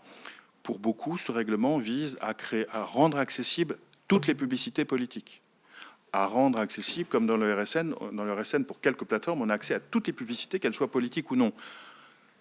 Le rôle du régulateur s'arrête là. Mais la valeur de la politique publique, on n'a pas de valeur de politique publique si on s'arrête là. Il faut organiser le financement des acteurs qui vont se saisir de ces données pour essayer de comprendre que se passe-t-il, qui influence. Quand vous avez construit les bases de données et que vous avez toutes les publicités dedans, vous n'avez pas construit l'observatoire du ciblage géographique.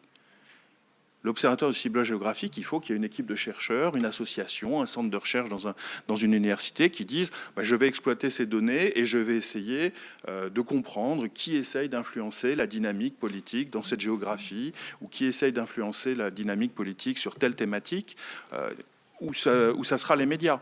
Mais on en revient aussi à quelles sont les conditions économiques dans lesquelles se font aujourd'hui les médias. Il faut financer les médias de service public, il faut veiller au modèle économique des médias privés qui s'érode et qui est toujours plus difficile. Et aujourd'hui, il y a besoin de nouvelles politiques pour accompagner et permettre à notre écosystème informationnel de rentrer pleinement dans l'ère numérique. Merci beaucoup. Madame Diver, il y avait les questions notamment sur est-ce qu'il y a une différence entre élection locale et élection nationale ? Et puis, la différence aussi entre ingérence nationale ou influence nationale et ingérence extérieure. Est-ce que on a eu l'impression à travers certains de vos propos, alors pour Viginum c'est dans ses responsabilités, mais que c'était très ciblé ingérence extérieure. Est-ce qu'il n'y a pas un angle d'attaque justement par des ingérences plutôt nationales ? Oui, effectivement, il y a beaucoup de termes en fait différents qui ont été évoqués ce matin dans les questions et dans les propos de mes collègues. Effectivement, il y a différentes menaces en vérité qui pèsent sur les scrutins. Si on parle de l'ingérence étrangère classique, effectivement, des attaques contre les bureaux de vote, des attaques cyber. Le mandat et le champ de compétences qui relèvent du SGDSN et de Viginum, c'est effectivement l'ingérence numérique étrangère, qui en fait est définie de manière très précise et technique, en fait en reprenant l'avis du Conseil constitutionnel des lois du 22 décembre 2018 sur le fait que ce soit donc un contenu manifestement inexact ou trompeur, qui est diffusé par des moyens artificiels et automatisés qu'on peut qualifier d'inauthentiques, pour faire écho à ce qu'évoquait M. Cordonnier, qui implique de façon directe ou indirecte un acteur étranger qui soit étatique ou non étatique et qui vise à porter atteinte aux intérêts fondamentaux de la nation. Donc face à cette menace, effectivement, qui est une menace précise, objective, une gouvernance existe, notamment en contexte électoral. Elle s'adapte en intégrant l'ARCOM et, comme le disait Monsieur le Secrétaire général, elle est probablement amenée à se renforcer au vu des enjeux auxquels nous faisons face. Mais effectivement, d'autres menaces existent qui ne sont pas du champ de compétences du SGDSN ou de Viginum et effectivement peuvent amener davantage de coordination renforcée auprès des différentes structures, notamment au sein du ministère de l'Intérieur. Excusez-moi, mais ça veut dire que sur cet aspect-là, tous les travaux de coordination interministérielle portent sur les menaces extérieures? Absolument. Il n'y a rien qui existe sur les menaces intérieures? Alors, mais ça relève du champ de compétences du ministère de l'Intérieur et de la DGSI. Alors, juste pour revenir sur la terminologie, effectivement, quand le ministère de l'Intérieur parle de l'état de la menace, il fait référence à l'existence d'éléments matérialisés nous permettant très clairement d'identifier des menaces et leurs auteurs. Je ne dis pas qu'il n'y a pas de risque d'intrusion ou de dénaturation du débat public sur les réseaux sociaux au moment des élections municipales. Je dis que l'état de la menace tel qu'il est aujourd'hui identifié par les différents services de renseignement nous laisse penser que c'est une petite nuance. Pour le reste, on ne parle pas d'ingérence lorsque la menace n'est pas de nature d'origine étrangère. Il y a effectivement des associations, des partis politiques, des groupements de faits qui, sur les réseaux sociaux, se livrent à la publication de fake news et nous les traitons par le biais de la loi pénale. Il n'y a pas de contrôle, et fort heureusement, systématique des publications dès lors qu'elles ne constituent pas des infractions au regard de la loi pénale. Pour poursuivre, effectivement, pour faire écho à une des questions, effectivement, la menace, et je l'ai évoqué en fait, elle se porte tout particulièrement sur les grands rendez-vous démocratiques, même si elle est en vérité permanente. Et à ce titre, les élections municipales font l'objet d'ores et déjà de tentatives de déstabilisation d'origine étrangère. J'évoquais tout à l'heure des portails d'information créés notamment par intelligence artificielle. En l'espèce, donc il s'agit d'une opération qui est affiliée à des acteurs que nous connaissons bien, affiliée au dispositif pro-russe Storm 1516, affiliée aussi à un réseau qui s'appelle Copycop, qui a généré récemment plusieurs centaines de sites par intelligence artificielle qui, pour un tiers d'entre eux, usurpent l'identité de médias régionaux et qui visent justement à diffuser des récits alternatifs dans l'opinion. Donc j'appuie tout à fait le fait que les élections municipales seront visées. Et en fait, nous préparons d'ores et déjà les élections municipales avec nos partenaires administratifs et interministériels, nationaux et locaux. Juste pour compléter quelques points rapidement sur ce qui a été évoqué sur les autres questions, outre le dispositif de protection, vous évoquiez également l'existence d'un arsenal législatif qui existe. À notre sens, aujourd'hui, l'enjeu est plutôt d'activer d'ores et déjà les leviers existants plutôt que de créer de nouveaux instruments. Et enfin, sur la question de la collaboration européenne et internationale, en fait, effectivement, aujourd'hui, donc Viginum et la France est quand même fer de lance de ce sujet de la lutte contre les ingérences numériques étrangères à l'échelle européenne. Nous avons un homologue qui est en Suède, qui est l'agence de défense psychologique suédoise. Nous avons 2 modèles à l'échelle européenne qui sont effectivement cités en exemple par la Commission européenne dans le cadre des réflexions sur le bouclier démocratique européen. Aujourd'hui, nous agissons à l'échelle européenne à 2 niveaux. À la fois au niveau multilatéral, et nous faisons partie du réseau de coopération interne qu'évoquait le secrétaire général, le RAS, le Rapid Alert System, pour remonter, notamment dans le cadre électoral, mais pas que, des alertes et des détections à nos partenaires européens. Également pour travailler avec eux sur en fait, l'élaboration d'une grammaire commune. Parce qu'à l'instar du domaine militaire ou de la défense, le sujet de l'interopérabilité dans la coopération internationale sur la lutte contre les ingérences numériques étrangères est clé. Et notre coopération à l'échelle multilatérale ou en bilatérale avec des pays vise aussi à faire en sorte que nous puissions partager nos méthodes, partager nos approches conceptuelles, nos outils pour, in fine, avoir une coopération qui soit plus efficace. Par ailleurs, nous travaillons aussi avec la Commission européenne en contribuant avec l'ARCOM aux enquêtes de la Commission européenne qui visent les différentes plateformes pour documenter les manquements des plateformes en matière d'insuffisante protection contre ces ingérences numériques étrangères. Et comme cela a été évoqué, aujourd'hui, nous avons un certain nombre de relations bilatérales avec d'autres pays européens et non européens pour les aider à développer des capacités similaires à Viginum ou en tout cas à avoir des échanges techniques et opérationnels pour faciliter la montée en compétences collectives. Peut-être juste pour aussi en réactif sur 2 points que j'aimerais compléter par rapport à ce qui concerne le règlement relatif à la transparence et au ciblage de la publicité politique. En réaction en fait, à la mise en œuvre de cette réglementation, nous avons observé certains acteurs, notamment Google et Meta, qui ont annoncé interdire purement et simplement la publicité politique sur leurs services dans l'Union européenne. Cette annonce a, selon nous, entraîné une opacité encore plus importante, puisqu'en fait, elle s'est en plus accompagnée du retrait de l'ensemble de l'historique des publicités politiques sur les ads library, donc les bibliothèques publicitaires, qui sont des obligations au titre du DSA, de ces 2 plateformes.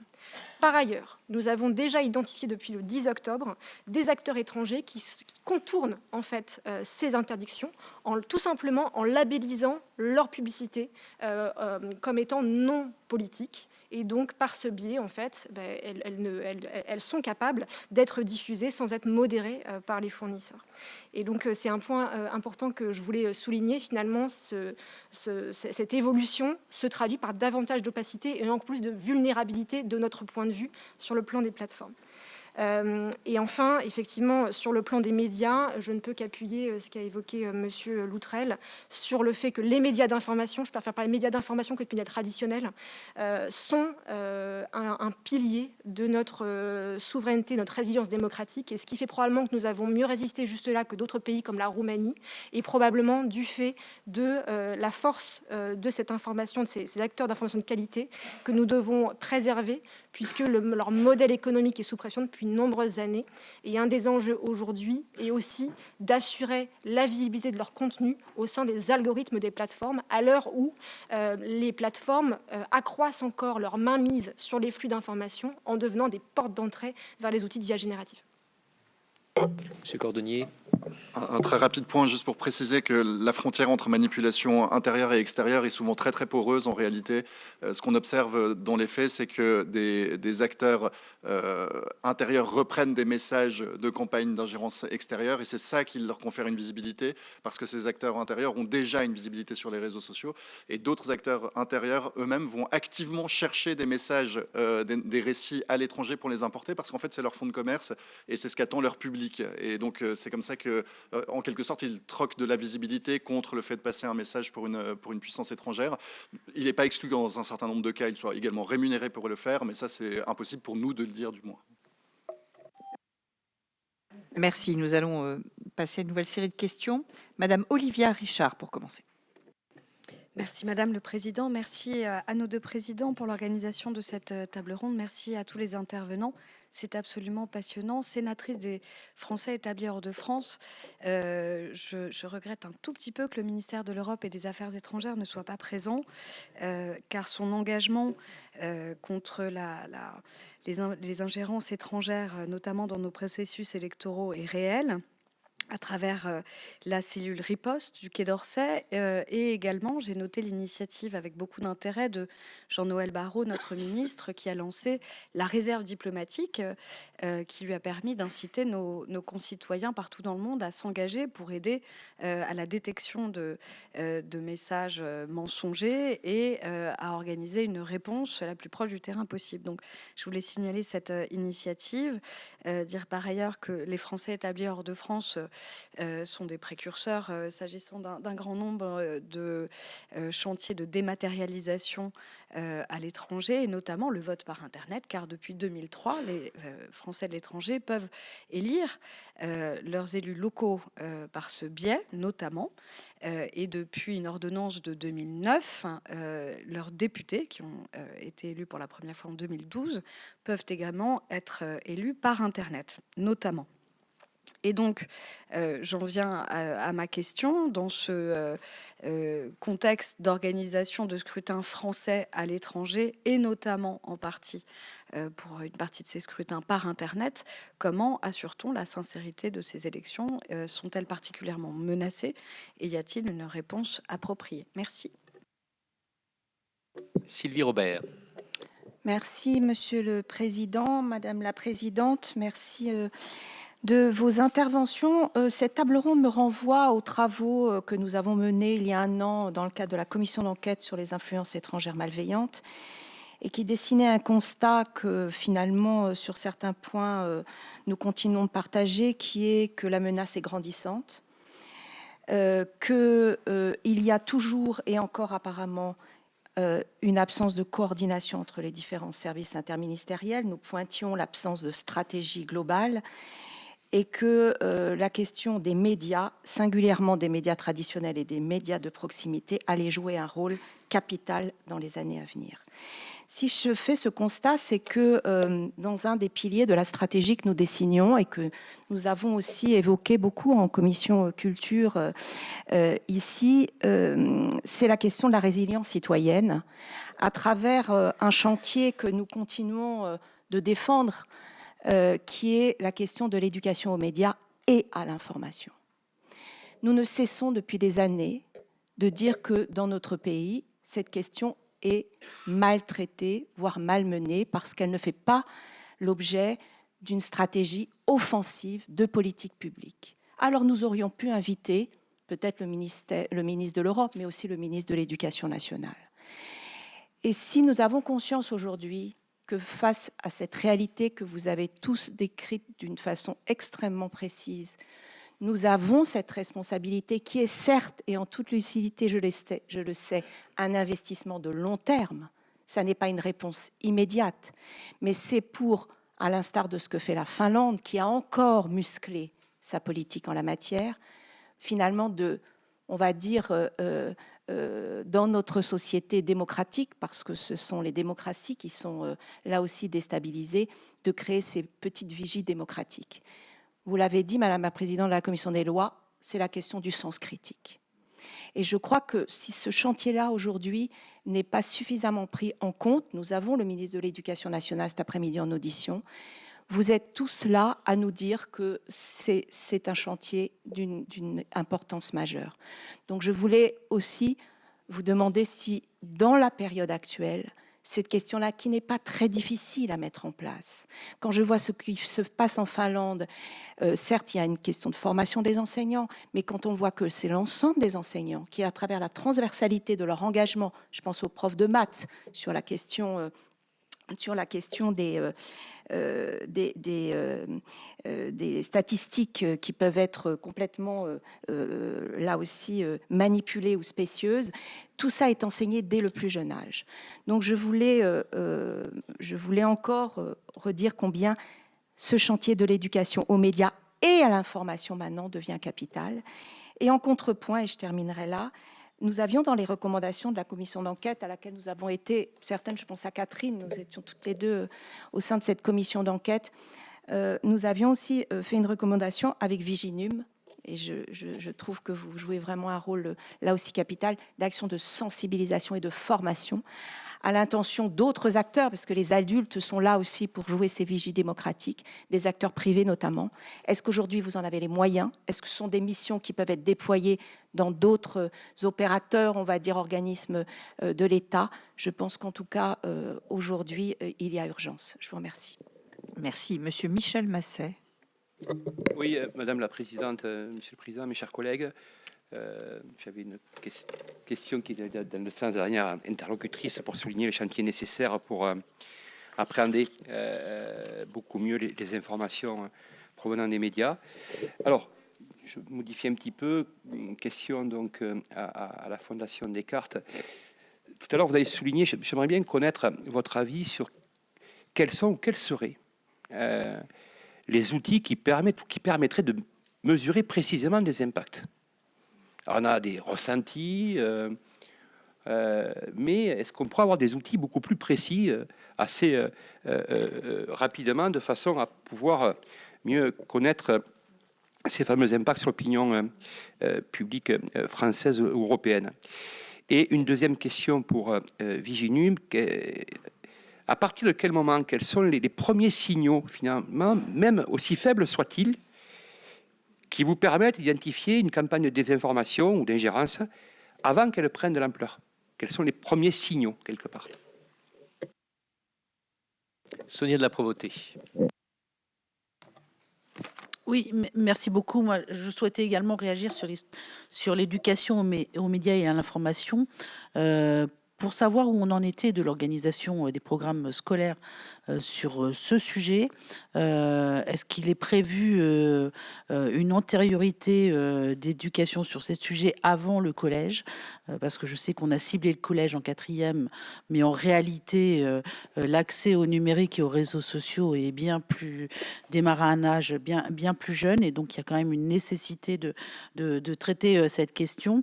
Et ma deuxième question est une réaction à cette fameuse surréaction et au risque d'abîmer la démocratie, parce qu'en fait il y a un écueil, la ligne est assez ténue entre faire bien et mal faire sur ce sujet-là. Notamment on a évoqué l'histoire des avatars, qu'il faut, et en réalité les avatars protègent dans certains pays et protègent aussi en quelque sorte la démocratie, en tout cas une voie alternative. Et ma question c'est, est-ce que on pourrait de façon collégiale structurer une équipe capable d'avoir un avis circonstancié et non finalement faire reposer l'avis technique sur ces questions de manipulation des informations, sur ce qui serait l'équivalent d'une Pravda dans notre pays. Je caricature à plaisir évidemment, mais le sujet est un peu celui-là, c'est comment on s'organise pour que l'interministériel et que la collégialité apporte la réponse et non repose sur l'avis de quelques-uns, semant le doute d'ailleurs sur la qualité de la vie.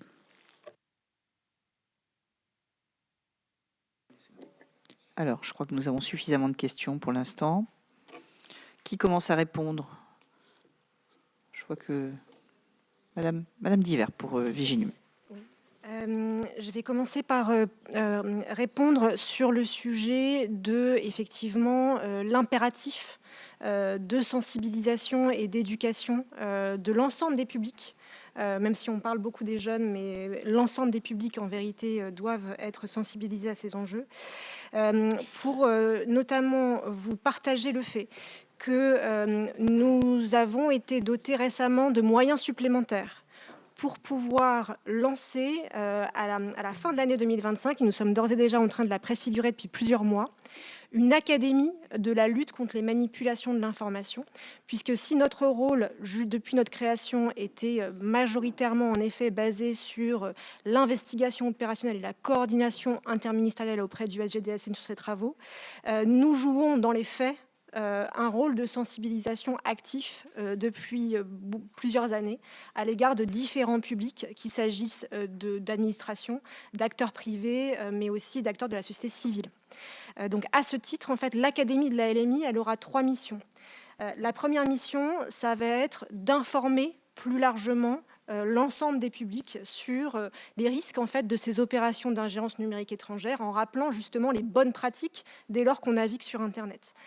Aujourd'hui, notre communication, elle est majoritairement sur nos rapports qui sont assez techniques. Donc l'enjeu va être de vulgariser et de partager cette matière au plus grand nombre pour sensibiliser davantage d'audiences peut-être moins expertes. La deuxième mission sera d'éduquer et de sensibiliser. À ce titre, ça fait déjà 1 an que nous travaillons avec le ministère de l'Éducation nationale pour développer des ressources pédagogiques à destination des élèves et des professeurs. Depuis la rentrée du mois de septembre, nous avons intégré dans les programmes scolaires, pardonnez-moi, avec la DGESCO, en fait, pour les classes de 4e et de 1e, donc c'est l'ensemble de 2 classes d'âge, en fait, d'adolescents qui seront donc formés à ces sujets, un module sur les ingérences numériques étrangères et le risque cyber. Et enfin, troisièmement, la mission de cette Académie de la lutte contre les manipulations de l'information sera aussi de former.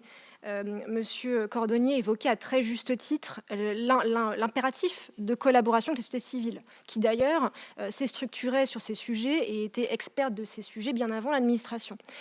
Aujourd'hui, en fait, nous avons un enjeu de pouvoir faire circuler les savoir-faire, les pratiques et les expertises entre l'administration et la société civile. Et c'est ce que nous faisons d'ores et déjà et que nous sommes amenés à faire davantage en, par exemple, créant des ateliers, des modules de formation, par exemple, à destination de journalistes pour partager nos méthodes d'investigation en sources ouvertes qui peuvent les intéresser, ou de travailler davantage avec les chercheurs sur le co-développement d'outils numériques qui vont permettre d'accroître les capacités de détection et d'analyse, notamment avec de l'intelligence artificielle. Donc cette Académie de la LMI, elle aura ces 3 missions et elle sera lancée donc à la fin de l'année avec d'ores et déjà plusieurs chantiers qui sont en cours. Par ailleurs, j'aimerais quand même dire un mot sur la question de l'impact, même si en fait, les travaux de la Fondation Descartes sont particulièrement intéressants et pertinents sur cette question, et ce sera très intéressant d'entendre les compléments de ce que M. Cordonnier a déjà indiqué. Effectivement, pour venir en écho des points qui ont été dits dans l'audience et par M. Cordonnier, en vérité, tout le risque est justement de donner de la visibilité à une manœuvre en la dévoilant, qui n'aurait pas eu elle-même de visibilité par ses propres capacités. Et donc, l'appréciation du risque d'impact est très importante pour pouvoir avoir décider quand il est pertinent de communiquer ou pas, pour ne pas créer finalement une empreinte dans l'opinion publique en communiquant sur ces manœuvres qu'elle n'a pas été capable d'obtenir par elle-même. Par ailleurs, nous savons que l'exposition publique et la publication d'articles sur les opérations d'ingérence numérique étrangère peuvent être considérées par les intermédiaires ou les proxys de ces opérations comme un indicateur de succès pour leur permettre d'obtenir davantage de fonds et de moyens de la part de leurs commanditaires. Donc, véritablement, l'enjeu de cette appréciation d'impact est très clair. En fait, aujourd'hui, sur l'impact, il y a 2 choses. La première, c'est qu'effectivement, il n'y a pas de consensus aujourd'hui au niveau académique ou scientifique sur l'existence d'un indicateur qui permettrait d'apprécier le risque d'impact d'une opération d'ingérence numérique étrangère. Par ailleurs, ces opérations, elles s'intègrent sur le temps long. Donc, voilà, c'est un peu la pierre qui s'érode. Donc, en fait, c'est difficile même d'apprécier l'impact individuel, mais encore plus d'apprécier l'impact combiné sur le temps long. Jusqu'ici, bien souvent, en fait, on mélange un peu les notions et on confond la notion d'impact avec la notion de visibilité sur les plateformes en ligne, en prenant en compte les likes, les partages, les commentaires, etc., qui sont donc des métriques d'engagement quantitatif, mais au vu justement de la création de faux comptes, etc., on peut douter finalement de leur fiabilité. Et de toute façon, comme M. Cordonnier l'évoquait très justement, on ne parle que de visibilité, pas d'impact. Et pour répondre à cette question qui m'a été évoquée, en vérité, donc Viginum aujourd'hui, donc sur le périmètre des ingérences numériques étrangères, nous détectons et caractérisons ces opérations très tôt, bien souvent avant même qu'elles n'aient eu le moindre impact. En l'occurrence, par exemple, sur les élections législatives, nous avions détecté, avant même sa promotion sur les réseaux sociaux, la création d'un faux site qui usurpait l'identité d'Ensemble pour la République, qui était complètement faux. Ça, nous l'avons détecté avant même que ce site puisse attirer la moindre audience et soit promu par nos différentes techniques d'investigation. Et en fait, aujourd'hui, donc nous avons développé une méthodologie qui nous est propre, que nous utilisons en interne pour apprécier dès la détection le risque d'impact. C'est-à-dire finalement la probabilité que ces opérations puissent pénétrer des audiences différentes de celles où elles ont été lancées au départ. Pour cela, on s'appuie sur différents outils qui ont été développés par différents chercheurs et différentes organisations internationales que nous avons adaptés, que nous combinons aussi avec notre propre connaissance des différents modes opératoires utilisés par rapport à la sophistication technique de ces modes opératoires, par rapport à la connaissance des acteurs que nous avons, par rapport à la sensibilité du sujet. Et donc, nous avons développé cet index qui nous permet d'apprécier le risque d'impact et que nous partageons actuellement aussi auprès de la société civile dans un certain nombre de conférences. Voilà. Merci beaucoup. Je vais commencer par la question sur l'éducation aux médias, l'information, ainsi que sur la formation à l'esprit critique. En 2021, le président de la République a monté une commission, a demandé une commission qui s'appelle la commission Les Lumières à l'ère numérique, dont j'ai été membre, et on a rendu un rapport en 2022, début 2022, au président, qui comporte des chapitres sur ces questions-là en particulier. Le rapport est toujours disponible. Il a même été publié depuis, figurez-vous. Donc, j'invite les personnes qui sont intéressées à se rapporter, parce qu'on avait fait un travail justement un peu d'évaluation de ce qu'il s'agirait de faire et de ce qu'il existait. Depuis lors, beaucoup de choses ont continué à avancer. Je citerai par exemple le groupe de travail 8 de l'éducation nationale qui s'appelle le groupe de travail Esprit critique justement, et qui travaille à formaliser une définition de ce qu'est l'esprit critique, la manière de l'enseigner, etc. Donc il y a des acteurs qui, que ce soit du côté société civile mais aussi institutionnelle, continuent à avancer sur ce sujet. Après, évidemment, la décision d'implémenter ça à large échelle est une autre décision qui ne m'appartient pas de commenter. Pour ce qui est d'éviter la pravda, comme le disait une sénatrice, je pense qu'un des moyens de le faire, c'est de travailler sur la nature inauthentique de la circulation des récits, plus que sur les contenus des récits eux-mêmes. Parce que tout le monde peut s'accorder sur le fait que quelqu'un qui vote 3 fois ne respecte pas le jeu démocratique. Sur les réseaux sociaux, si on exprime 3 fois son idée 2 fois avec des robots, on ne respecte pas le jeu du débat démocratique. Donc ça, c'est une manière de contourner, j'allais dire, l'aspect de ménager les sensibilités politiques de tout un chacun, en se disant le seuil sur lequel on se retrouve, c'est que dès lors que le message est passé de manière artificielle et promu de manière artificielle et gagne une visibilité qui ne représente pas la représentation du point de vue dans la société, là on a affaire à un problème démocratique. Et je pense que ça, c'est un des moyens pour essayer d'éviter ce problème-là. Évidemment, ça touche les questions d'information et pas les questions je sais pas, de violence sur les réseaux sociaux, de propos haineux, etc., qui relèvent d'une autre question et d'autres lois d'ailleurs qui s'appliquent. Et finalement, pour la question très délicate de la mesure des impacts, aussi délicate qu'importante, en réalité, il y a plusieurs choses qui peuvent être faites. Alors, il y a des choses qu'on essaie de faire un peu à la Fondation Descartes, par exemple, c'est des études corrélationnelles. Donc, vous mesurez au sein de la population la croyance dans certains récits qui ont été promus de manière artificielle, notamment par des puissances étrangères en France. Et une fois que vous avez mesuré ça, vous comparez le niveau de la croyance au sein de la population dans ce récit avec le comportement d'information des gens. Si on observe, comme ça a été le cas pour l'étude de l'année dernière, qui est disponible sur le site de la Fondation Descartes, si on observe que les personnes qui s'informent davantage sur les réseaux sociaux que par d'autres canaux sont plus sensibles à ces récits-là, on peut penser qu'il y a un impact sur les croyances. Voilà, c'est très indirect, c'est pas très satisfaisant. C'est pour ça qu'il y a d'autres méthodes qui seraient plus directes, qui sont des méthodes beaucoup plus difficiles à mettre en place, mais je participe à un projet européen là-dessus, où on est en train de développer une étude de ce genre-là, d'ailleurs elle va même être lancée, où il s'agit, c'est des études expérimentales où on intervient en fait, on procède à une intervention, on demande à la moitié d'un groupe de participants de se priver de réseaux sociaux pendant une période, et on mesure l'évolution de leurs croyances entre avant et après. Vous imaginez pas à quel point c'est lourd et compliqué à mettre en place, c'est pour ça, et extrêmement coûteux aussi, ça il faut le dire. Ce genre de recherche, tout à coup, dès qu'elle commence à avoir de l'ampleur, deviennent très coûteuses, et la recherche est rarement dotée de tels moyens. C'est pour ça qu'en l'occurrence, on doit travailler avec des consortiums, même pas européens, mondiaux en l'occurrence, pour trouver des donateurs dans d'autres pays.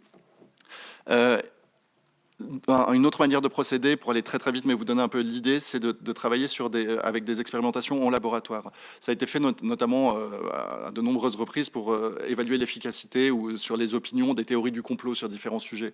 On met des gens en laboratoire face à une série d'informations, on regarde dans quelle mesure ça influence ou non leur représentation, parce que c'est pas mécanique, encore une fois. Tout ça pour dire que ce que doivent permettre ce genre d'études, c'est pas nécessairement de mesurer au cas par cas telle ingérence a eu telle influence ou non. L'objectif, c'est de réussir à déterminer, je le pense du moins, des facteurs de sensibilité accrue. On sait par exemple que on a publié avec des collègues 2 études qui montrent par exemple qu'au niveau international, le premier facteur qui explique la sensibilité d'une population aux théories du complot en général, c'est le niveau de corruption du secteur public de leur pays. Pourquoi ? Parce que vous donnez aux gens de bonnes raisons d'être défiants, en quelque sorte. Quand bien même les théories du complot auxquelles ces gens croient après n'ont rien à voir avec leur secteur public, ni même avec leur pays. C'est pas grave, les personnes deviennent sur-méfiantes à l'égard du fonctionnement du monde social. Et donc, pouvoir identifier des facteurs environnementaux, comme celui-là, et pour le coup, c'est plutôt rassurant pour la France, où le niveau de corruption du secteur public est bas. Et donc, au niveau international, dans les études, j'ai pu montrer que la population française croit en moyenne beaucoup moins aux théories du complot que dans d'autres pays. Donc, quand on s'observe, on se fait peur. Quand on se compare, on se rassure. Et donc, c'est identifier ce genre de facteurs environnementaux. Quels sont les sujets sur lesquels les ingérences peuvent ou les manipulations peuvent avoir plus d'effets que d'autres, etc. Ça peut être fait en laboratoire et ensuite, à partir de là, on peut essayer d'extrapoler. Mais tout ça demande beaucoup de temps, beaucoup de moyens et c'est 2 choses dont la recherche ne dispose pas toujours aujourd'hui. Monsieur Hébert. Oui, je voulais simplement réagir sur l'aspect éducation au numérique, qui est effectivement un sujet aussi important pour la CNIL. Et en particulier, on a parlé bien sûr de l'éducation des adultes, mais des plus jeunes.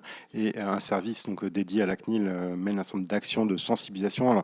Alors, sans être exhaustif, il y a un certain nombre d'outils. On a beaucoup de contenus pédagogiques sur le site de la CNIL, des vidéos, mais aussi des contenus plus ludiques. On a par exemple sorti récemment un manga, donc il faut aussi cibler les plus jeunes sur les sujets de la vie privée et des réseaux.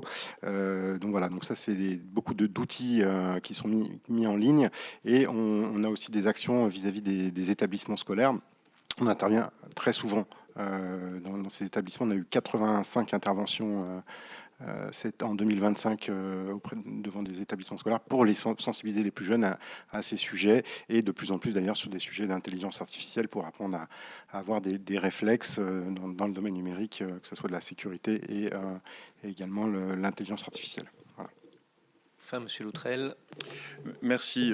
Pour compléter le propos de mon collègue de la CNIL, je crois qu'on est tous conscients que l'enjeu est phénoménal sur éducation, médias, information, et on a tous des partenariats avec le CLEMI, il faut le dire, ils ne sont pas présents aujourd'hui ici. On les fait évoluer, mais je crois qu'il est important de ne pas réduire la citoyenneté numérique à dire qu'il faut cibler les jeunes. Il ne faut pas perdre les adultes non plus. La transformation numérique va très très loin. Il faut être capable aussi de toucher les jeunes hors de leur temps scolaire. Donc nous, on s'interroge parce qu'on sent que la clé est de savoir comment on permet aux collectivités territoriales d'agir, comment on met les élus en capacité de jouer un rôle. On ne peut pas réussir la territorialisation de ces politiques sans les collectivités. Et alors ça, pour nous, c'est un terrain totalement nouveau pour nous, Arcom. Alors je crois que comme la CNIL, on l'explore. La plus belle dynamique, honnêtement, je tiens à dire, à saluer, c'est la dynamique des numériques en commun, qui sont ces manifestations qui sont animées par l'ANCT, l'Agence nationale de cohésion des territoires, qui rassemble une fois par an toutes les initiatives des territoires les plus dynamiques. La réunion a eu lieu la semaine dernière à Strasbourg, elle était l'année dernière à Annecy, il y a 2 ans à Bordeaux. Et la question est comment est-ce qu'on arrive à amplifier ça ? Comment est-ce qu'on arrive aussi, parce qu'on se pose des questions et on sent que les élus peuvent faire beaucoup. Et la question, c'est comment nous, on touche les élus, comment on apporte notre contribution à cette compréhension du monde numérique où, pour beaucoup, la clé de la solution pour sortir de ce sentiment de sidération, c'est de comprendre justement quels mécanismes sont à l'œuvre, comment est-ce qu'on peut agir intelligemment avec Viginum, avec l'Arcom, avec la CNIL, et qu'il y a des choses à inventer, il y a un nouvel horizon à construire. On a su construire, je crois, dans le passé, un partenariat partenariat entre l'État et les territoires pour déployer tous ces réseaux numériques, ces réseaux de fibre optique, ces réseaux mobiles qui permettent cette numérisation. Aujourd'hui, il faut faire face à la rançon du succès qui est qu'on est en partie dépassé par cette innovation numérique. Mais de la même manière, je suis convaincu que c'est avec les territoires qu'on va résoudre, mais qu'il faut trouver des nouveaux mécanismes. Y compris peut-être pour commencer sur des choses qui, je pense, pourraient être simples et sont importantes, qui est de se dire, mais comment est-ce qu'on protège mieux nos élus contre la violence numérique? Il nous semble qu'il y a une série de groupes qui sont des cibles de plus en plus dans l'espace numérique, qui sont l'objet de harcèlement, les élus, les journalistes, des acteurs de la société civile, les juges. On l'a vu récemment. Et on a des mécanismes, ce sont des mécanismes où on peut créer des mécanismes d'alerte rapide, des signaux de confiance, mais aujourd'hui, on a déjà désigné en France le plus grand nombre de signaux de confiance 8, avec des acteurs déjà établis qui s'étaient identifiés. Donc on a e-enfance qui se donne pour mandat de protéger l'enfance. Comment est-ce qu'on construit un signal de confiance qui protège les élus ? Et je pense que si dans cette maison, nous espérons pouvoir peut-être trouver des partenaires, des soutiens pour mieux aller construire ces nouveaux partenariats, parce que notre société se numérise plus vite qu'il nous faut refaire société numérique. Et quand on a refait société numérique, et donc permis à toutes nos associations de collectivités de rajouter une dimension supplémentaire de réactivité pour être capable de faire face et de se sentir en capacité de faire face à ces désordres numériques qui ne sont que des nouvelles formes de sujets anciens. Des ingérences, il y en a toujours eu. Des agressions d'élus, hélas, il y en a déjà eu. Ce qui est nouveau, c'est la forme numérique. Et donc, il faut arriver à passer cette barrière où, au début, on a l'impression de faire face à une sidération. Ouais, en réalité, la forme numérique crée une espèce de phénomène de mise à distance qui fait qu'on se permet, sur les réseaux sociaux, des propos qu'on ne se tiendrait pas en tête-à-tête. C'est un constat, je crois, que tout le monde peut faire assez aisément. Quand on est en désaccord, on ne s'insulte pas dans la vraie vie. On discute. Mais on ne s'insulte pas, on ne se bloque pas. Enfin, c'est vrai que ce sont des nouvelles formes de réaction. En tout cas, des réactions qui sont réactivées dans un monde qui est peu civil, qui est celui des réseaux sociaux. Nous avons une dernière question de Madame Lauriane Josande. Allez, je vais faire vite. Merci Madame la Présidente et merci à vous et à Monsieur le Président de la Commission Culture d'avoir organisé ce débat très riche. Et ma question s'adresse donc à Madame Diver et à Viginum sur la place de TikTok. En réalité, TikTok occupe une place relativement limitée dans le débat public numérique en France, par comparaison en tout cas avec d'autres pays européens, même si ces chiffres, nous le constatons, sont en constante augmentation. En réalité, 8% seulement des internautes français s'informeraient actuellement de manière hebdomadaire via cette plateforme. Pensez-vous donc que cette situation protège la France de la menace d'ingérence comparable à celle survenue en Roumanie notamment, ou bien diriez-vous que les ingérences étrangères en matière électorale s'adaptent parfaitement à nos modes de consommation de l'information? En d'autres termes, le type de support prime-t-il dans la stratégie des ingérences étrangères? Merci. Je rajouterai une dernière. On a bien compris la difficulté de vérifier et de ne pas surréagir dès lors qu'on voit quelque chose sur les réseaux sociaux. Comment concilier cette nécessité de vérification et le temps court d'une campagne électorale? Je pense notamment à un entre-deux tours d'élection présidentielle. Est-ce que c'est un scénario que vous avez étudié? C'est-à-dire s'il y a une volonté d'influencer le scrutin entre les deux tours de l'élection présidentielle, quelles sont les capacités que vous avez à réagir? Merci pour cette question. S'agissant donc de TikTok, effectivement, j'appuie ce que vous évoquiez sur le fait que en fait, la pénétration de TikTok en France est probablement différente de celle en Roumanie, puisqu'en fait en Roumanie, nous avons un pays donc, de 18 millions d'habitants avec 9 millions d'utilisateurs actifs de TikTok. Donc une majorité en fait des électeurs qui sont effectivement présents sur TikTok. La pénétration de TikTok en France, elle reste importante, même si c'est effectivement que 8% sur peut-être des usages d'information. C'est quand même une majorité, en tout cas plus de la moitié des internautes français qui sont présents sur TikTok. En vérité, qu'il s'agisse de TikTok ou d'autres plateformes, effectivement, la question, et je rejoins sur les points de l'ARCOM, la véritable question est le fait en fait que nous avons confié nos flux d'informations et notre débat public numérique à un certain nombre de plateformes qui ne sont pas européennes. Et en fait, cette concentration, elle est sans précédent et elle est génératrice d'externalités négatives importantes qui peuvent avoir un impact et mettre en cause directement la défense et la sécurité nationale, comme on l'a vu en Roumanie.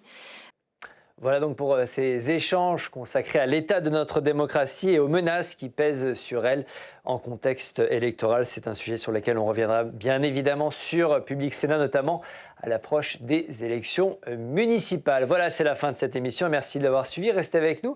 L'information politique continue sur notre antenne.